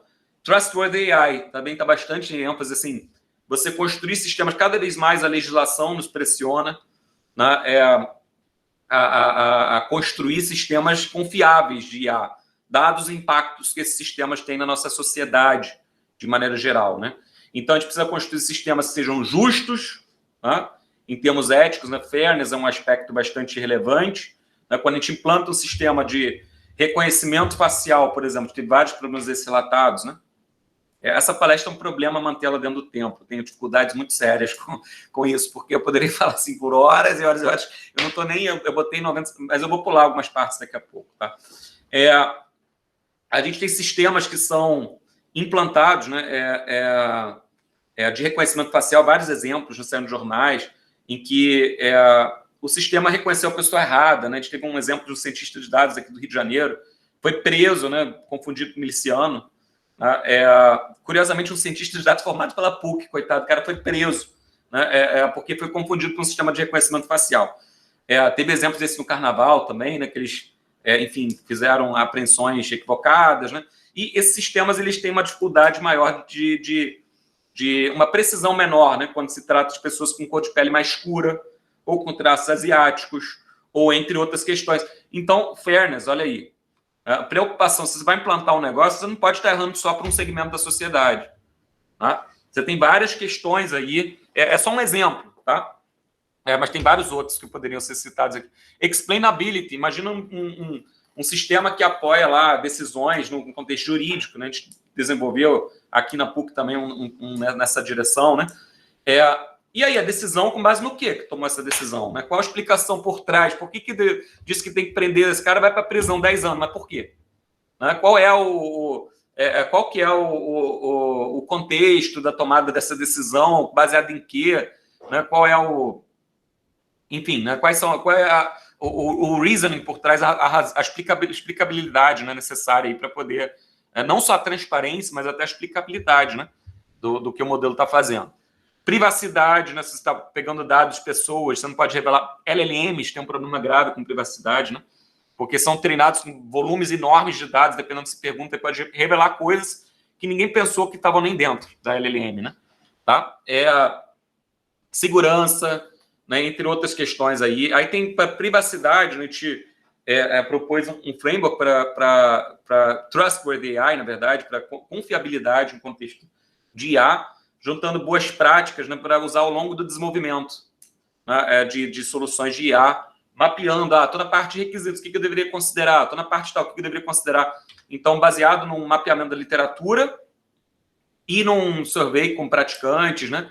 O survey ele já existia quando a gente montou o framework, né? Ele foi publicado agora no ISE 2024, né, que é um evento de experimentação e tal, mas a gente já tinha os dados antes, porque o artigo é que saiu agora. Mas a gente usou né, os dados desses dados das entrevistas e de uma revisão sistemática para poder propor esse framework, né, que você consegue filtrar por fase de desenvolvimento, qual tipo de ameaça, juntou um corpo de conhecimento, na verdade, baseado em literatura e necessidades profissionais para apoiar o desenvolvimento de sistemas confiáveis. E agora ele está desenvolvendo acho que eu não coloquei. Mas ele está desenvolvendo ele que estou falando é o Domênico Gigante, o nome dele é Gigante. Ele está construindo um framework para apoiar, né, tudo isso. Era um planilhão, né, com esses dados, com actionable, com ações que você pode tomar para tratar os diferentes desafios. Agora está construindo um framework, né, que ele possa estar sempre alimentando, atualizando, e para prover também para as pessoas de forma aberta, para apoiar a engenharia de sistemas confiáveis, trustworthy AI. Né? Ele é aluno de doutorado lá na Universidade de Bari, da Maria Tereza, né, que, como falei, a gente tem feito bastante coisa junto. A Trustworthy AI é uma das coisas que a gente tem olhado com bastante carinho. Vamos para a parte de requisitos. Exatamente, aqui alguém perguntou dos desafios. Vou falar agora dos desafios, tá, de requisitos. Eu vou responder a pergunta do Wellington, agora aqui nessa parte, porque a gente sabe já da pesquisa lá que os desafios são gerenciar expectativas, alinhar requisitos com dados, né? Que nesse contexto é bem difícil. E tem também mapeamento da literatura aqui que o Hugo fez no início do doutorado dele, sobre como o pessoal tratava requisitos em machine learning. Ele já terminou o doutorado, foi bem no início. Ele começou mapeando a literatura, olhou para questões específicas tratadas nesse contexto, são um pouquinho diferentes, né? Bom, e aí a gente olhou também o que tem para especificar esses sistemas, né? A gente viu que tem várias características específicas, aspectos éticos, fairness, a gente viu trustworthy AI, várias preocupações, né? A qualidade dos dados, explicabilidade, um monte de preocupações, algumas mais particulares, destaquei aqui em vermelho, né? Algumas... Isso foi pela frequência que esses tópicos apareceram, está ordenado pela frequência que eles apareceram nos artigos em 2021, tá? Que foi feito esse mapeamento, já faz 3 anos, mas a gente olha para o pessoal tem usado, tá? Quando não usam notebooks e aleatoriedades, existe uma coisa mais específica, um pouquinho da especificação, que é o Machine Learning Canvas. Apareceu na pesquisa, estava lá naquele gráfico, não tão frequente, mas aparecia, razoavelmente disseminado, 20%, sei lá, alguma coisa assim, estava documentando, usando ML Canvas, né? Mas a gente olha para esse negócio, tá?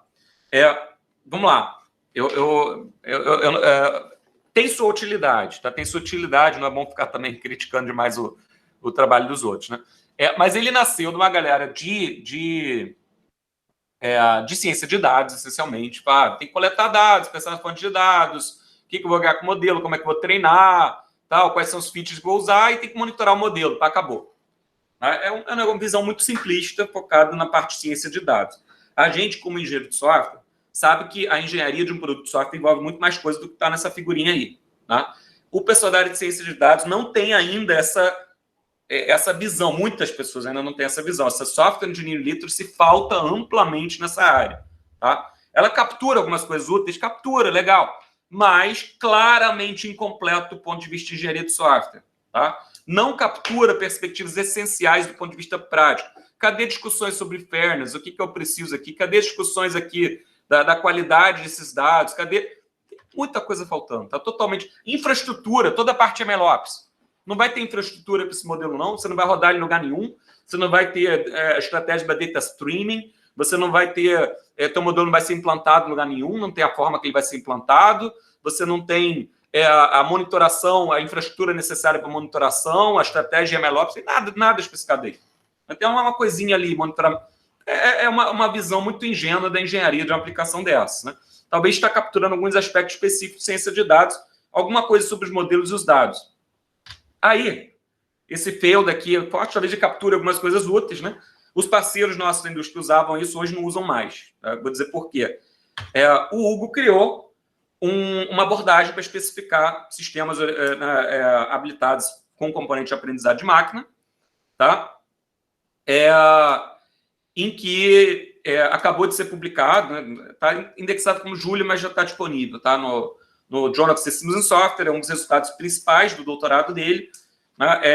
Em que ele criou essa abordagem para identificar as preocupações que você deveria ter ao especificar um sistema desse. Tá? Ele não foi ambicioso assim, essa é uma abordagem para analisar os requisitos. Não, essas são as preocupações para você conversar com diferentes pessoas, para levantar o que você poderia precisar para esse tipo de sistema. Tá? E é uma coisa assim, tem gente usando, né? No mundo todo, na verdade, tem gente usando até para fins educacionais. Na Itália, há pouco tempo também, o Paulo Tel também me mandou um e-mail pedindo, eu quero fazer aquela dinâmica de especificação que você falou que você faz com os alunos no Miro, aquela coisa também, né? Tem várias pessoas começando a usar para poder até chamar a atenção. Olha só, galera, não é só isso aqui, não. Tá? Tem muito mais coisa por trás. Tá?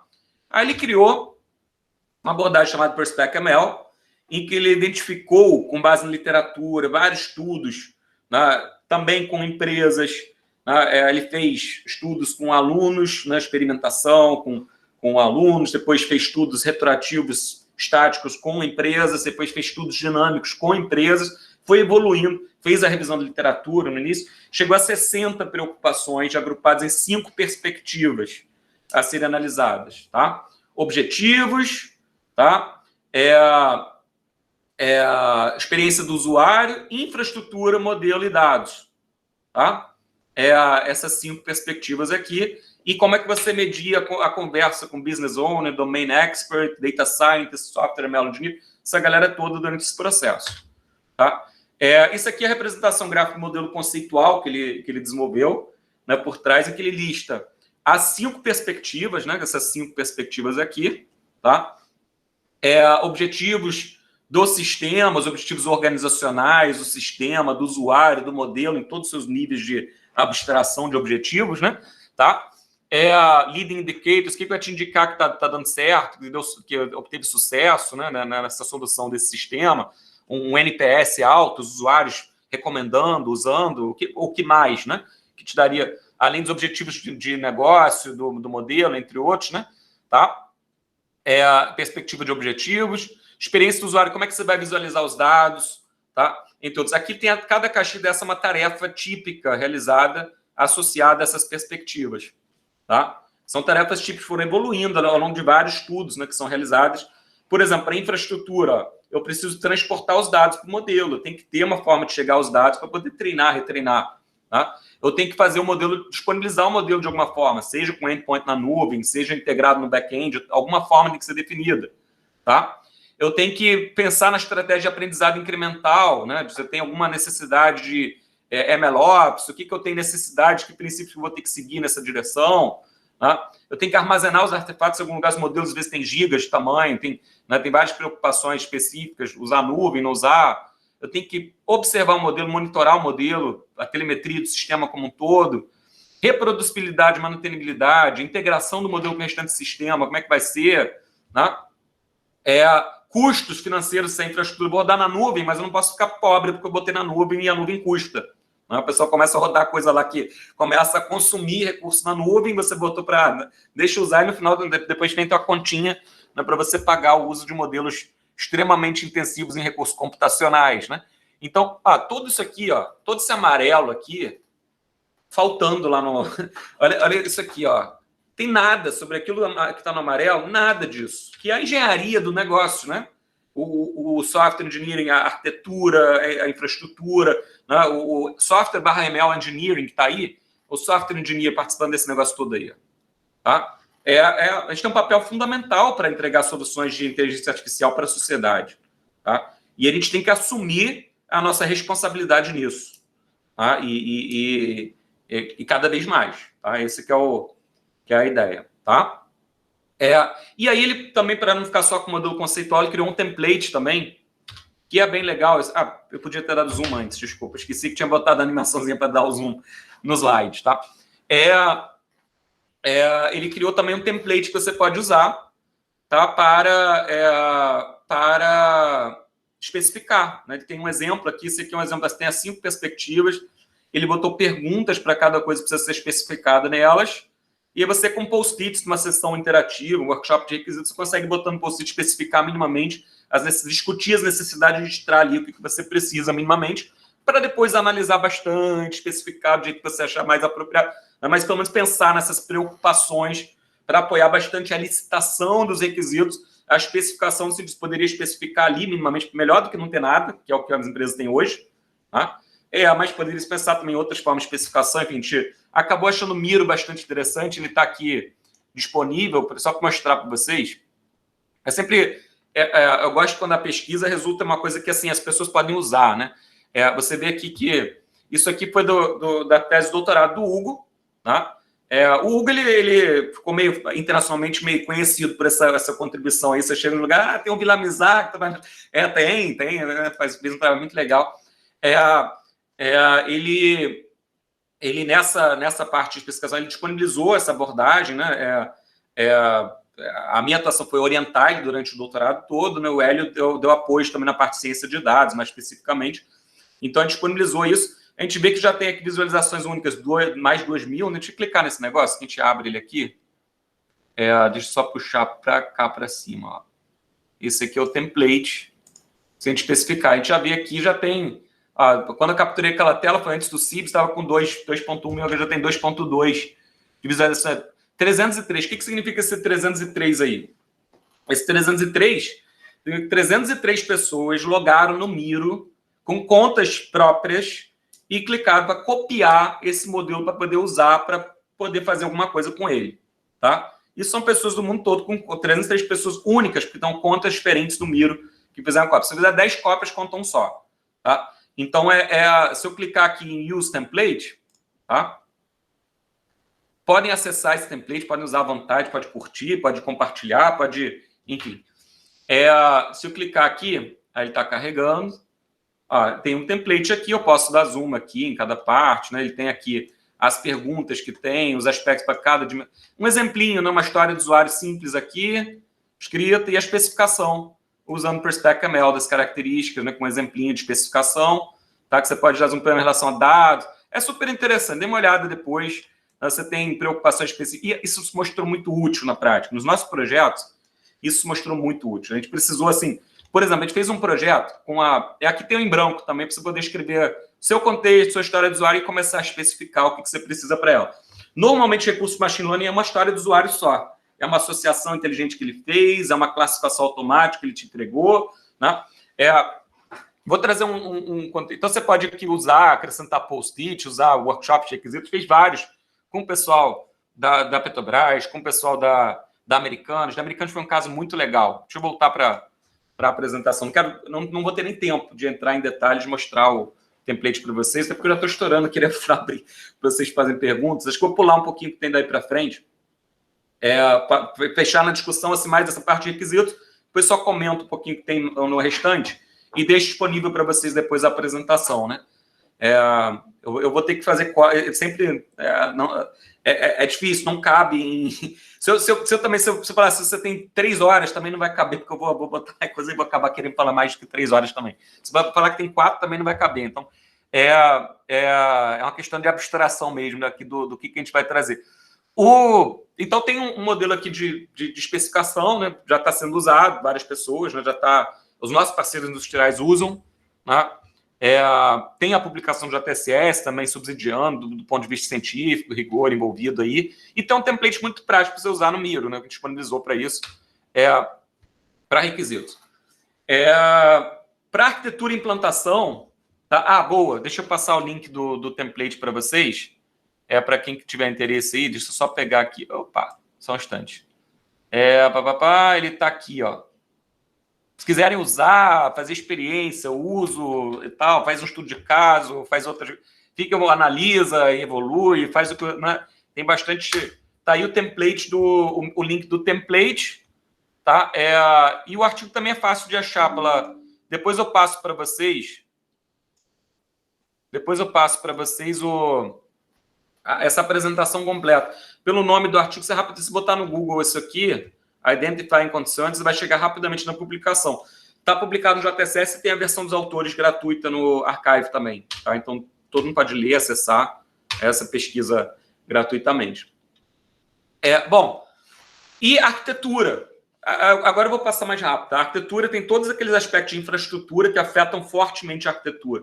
Como vou implantar o modelo, como vou atualizar. E aí, várias... Né? A arquitetura é um ponto, assim, um desafio. Porque não tem arquitetura de referência estabelecida e vai ser difícil ter, porque tem tanta variação possível, né, que você pensar em referências é muito complicado quando uma coisa varia tanto. Tá? Talvez tem que usar uma abordagem de linha de produto, uma coisa, enfim, porque você tem diferentes formas de servir o modelo, tem predição online, predição em lote, predição síncrona, assíncrona, diferentes maneiras de implantar o modelo, e tudo isso vai podendo variar, a arquitetura pode ficar completamente diferente de uma solução para outra. O que, na verdade, você precisa ter muito conhecimento de arquitetura, de engenharia de software, montar uma arquitetura boa para o teu problema. Né? Analisar bem os requisitos, o que você precisa, e aí discutir a arquitetura com base nisso. Isso aqui, a arquitetura não é uma arquitetura de referência, tá? O título está dizendo que falta uma arquitetura de referência. Essa arquitetura é que a gente, o desenho que a gente incluiu no livro, né? Em português, porque o livro está em português, eu traduzi aqui para essa apresentação, mas em que a gente fala um pouquinho de necessidades típicas dessa arquitetura, de estruturar um data lake para organizar de forma clara os dados que você tem disponíveis para poder construir um modelo, pensar em aspectos como você vai servir o modelo, um exemplo só, né, de arquitetura, não uma arquitetura de referência. Vai servir o modelo de alguma forma, implantar, servir de alguma forma, ele vai escrever resultados em algum lugar, vão ser visualizados, o pessoal usa muitas soluções como Power BI para fazer o front, às vezes o front nem implementa na mão, às vezes implementam na mão também, usam lá o Grafana, né, outras frameworks para fazer dashboards, para fazer implementação, usam Power BI, que já vem meio pronto, várias soluções para cá, um drift monitor para poder monitorar, né, se o modelo começar a dar resultados errados, começar a cair performance, para disparar um ciclo de MLOps para retreinamento, todas umas preocupações que a arquitetura deveria contemplar, se aquela, dependendo da criticidade daquela solução, se aquele modelo vai ser usado ao longo do tempo, se normalmente costuma ter esse tipo de preocupação mínima, né, para a arquitetura. Aqui já tem uma arquitetura de um dos sistemas que a gente implantou. Esse nem tinha aparecido naquele slide que eu falei de sistemas, esse é o Iago, IA para gestão de odores, né, para gestão ambiental, para apoiar o meio ambiente, né, nas refinarias.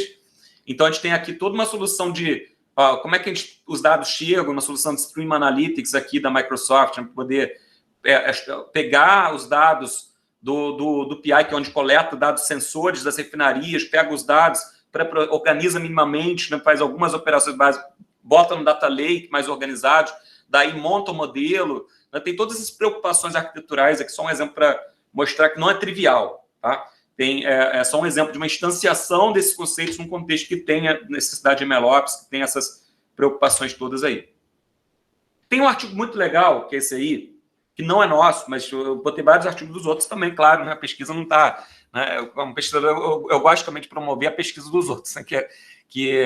Claro que eu acabo falando um pouquinho mais nas apresentações da pesquisa no meu grupo, que é porque eu tenho também mais propriedade para falar, né? Porque eu participei e eu conheço os detalhes.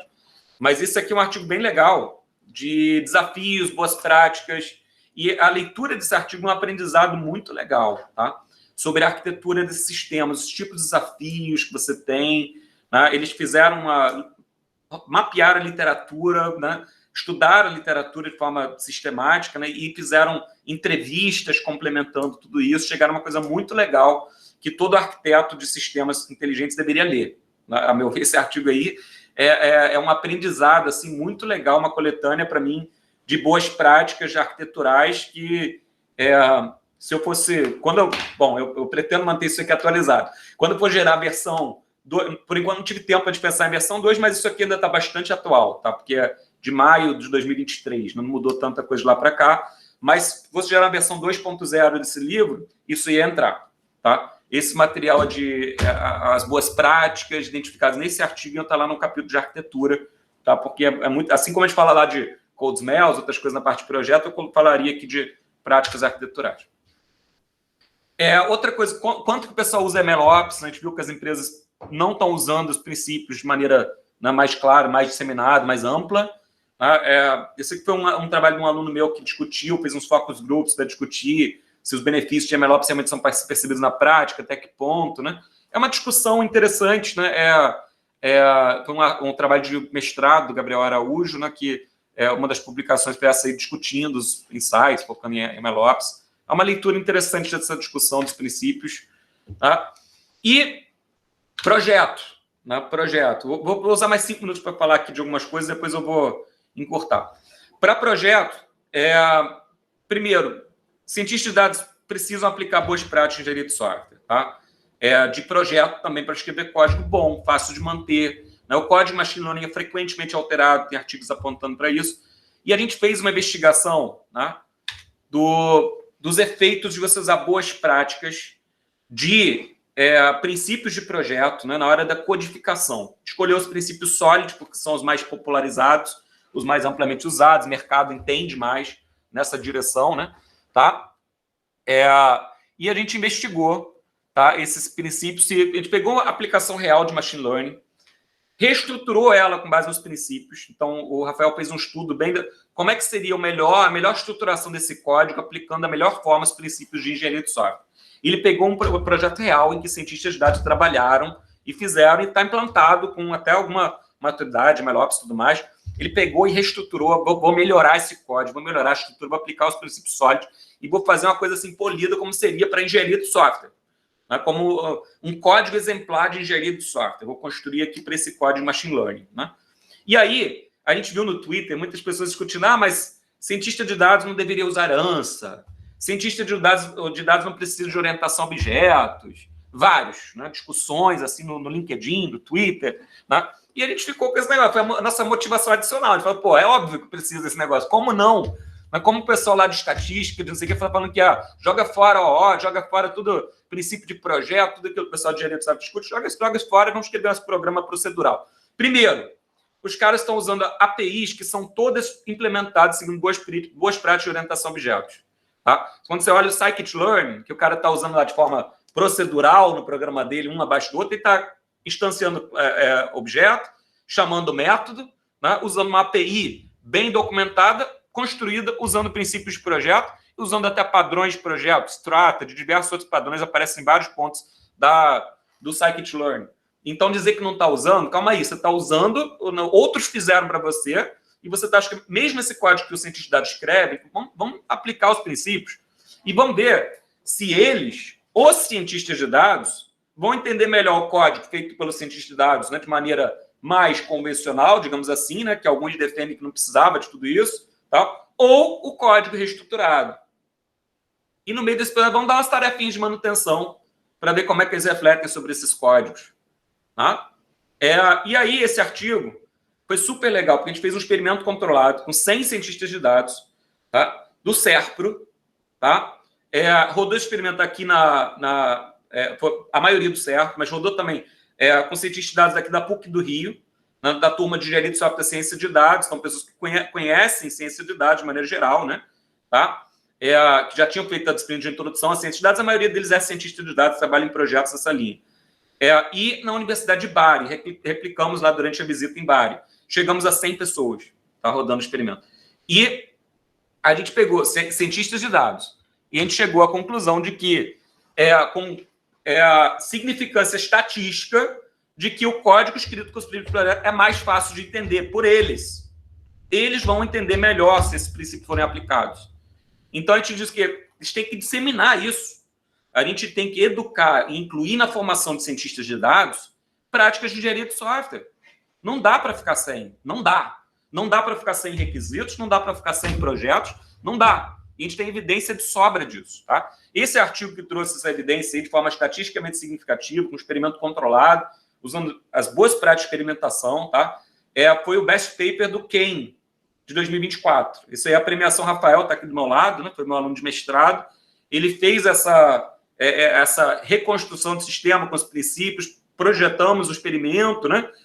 Rodou o estudo lá no SERPRO, onde ele é arquiteto de software, rodou o estudo de forma... As pessoas eram atribuição aleatória a cada um dos tratamentos, então não tem nenhum tipo de viés a gente isolou ao máximo as ameaças à validade, né?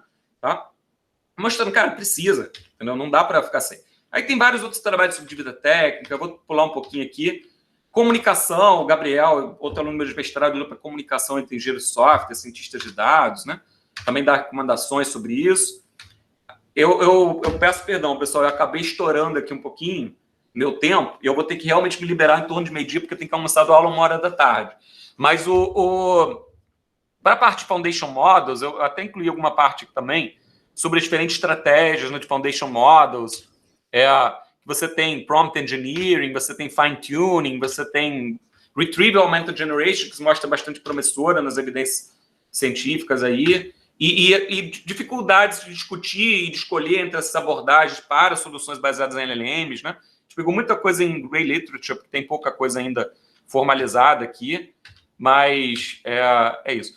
Eu queria só enfatizar, isso aqui é super legal, tem um artigo do Bertrand Meyer, na Communication of the ACM, de junho de 2023, em que ele fala que as LLMs, eu gostei, ficou interessante essa discussão, as LLMs são úteis, tá? Elas agregam valor, são úteis para várias tarefas, né? Mas que ele compara com os smooth talkers. Smooth talkers é aquele cara que fala bonito, né? Que convence todo mundo. Ele diz o que as pessoas querem ouvir, né? Ele entrega... eu gostaria que você falasse sobre defeitos daqui, vai trazer um monte de defeito. Aí eu gostaria de falar das qualidades aqui, vai trazer um monte de qualidade. Aí fala o que você gostaria de ouvir. Você enviesa ele para te contar o que você quiser que ele te conte, tá? E ele vai tentar te agradar da melhor forma. Isso que o modelo de linguagem faz, essencialmente, tá? Então, você falar assim, critique isso, você vai só criticar. Fale bem disso, você vai falar bem disso. É o mesmo modelo que está por trás, né? Você vai enviesar ele para o caminho que você quiser. Então, ele brinca aqui que é aquele cara que conseguia, né, sair com todas as garotas na escola, porque ele conseguia contar para cada uma que ela gostaria de ouvir e ele conseguia o que ele queria, né? Ele conseguia, é o cara que convence todo mundo, né? Mas não necessariamente está entregando coisas corretas, coisas que realmente procedem, não necessariamente está falando a verdade para todo mundo, né? Não necessariamente baseado em evidência, mas ele consegue convencer a todos. Então, cuidado na adoção de de LLMs, né? Porque elas podem ser úteis para algumas aplicações, mas certamente não são para todas. Tá? Tem os problemas de alucinação, entre outros, né? Tá?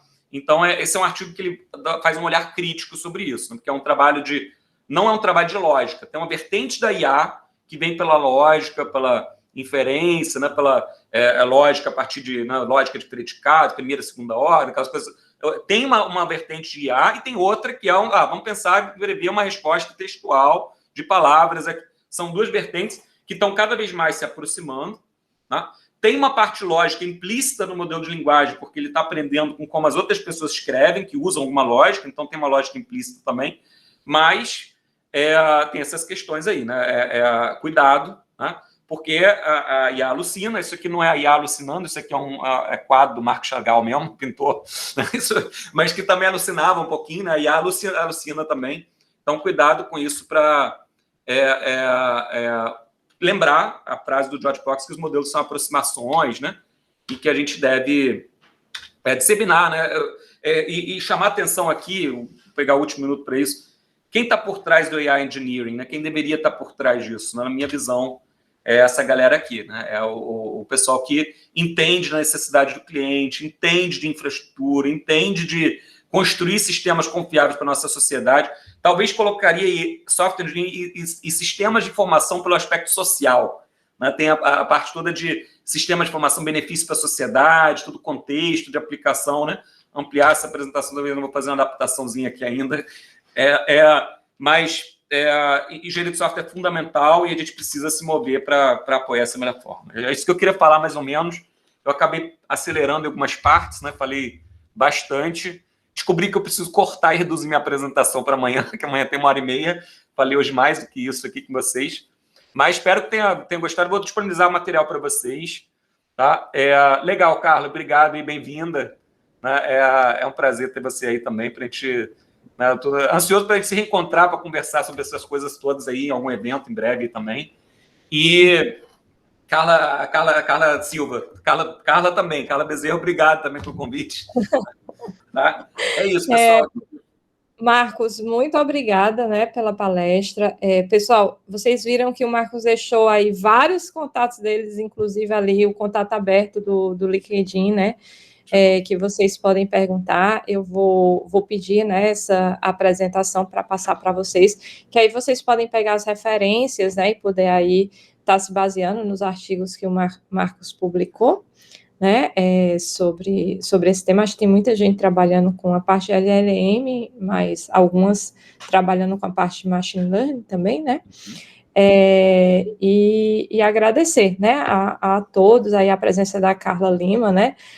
Pessoal, para quem não conhece a Carla Lima, né, para quem é da área de engenharia de software, ela é coordenadora, né, do comitê, né, de engenharia de software, né, então aí uma pessoa importante da nossa área participando também, e ela foi orientadora, né, do professor Camilo, que está aqui, né, também participando da palestra. Muito bom, pessoal. Foi um prazer, assim, muito obrigado, Carla, obrigado pelo convite, foi um prazer estar com vocês. Desculpem ter feito meio corrido, a gente não ter tanto tempo para bater um papo depois, né? Mas deixe os canais aí, quem quiser conectar comigo, conversar mais, tá? É isso, pessoal, muito obrigado pelo convite mesmo, né? Tá ótimo. E para o pessoal do mestrado, eu já fiz a lista de presença, é só verificar lá, tá bom? Parabéns, viu? Legal, obrigado, pessoal. Obrigado, Vitória. Ótima palestra lá no SBSI. Tchau, Obrigado. pessoal. Tchau, pessoal. Um abraço a todos. Tchau, tudo de bom.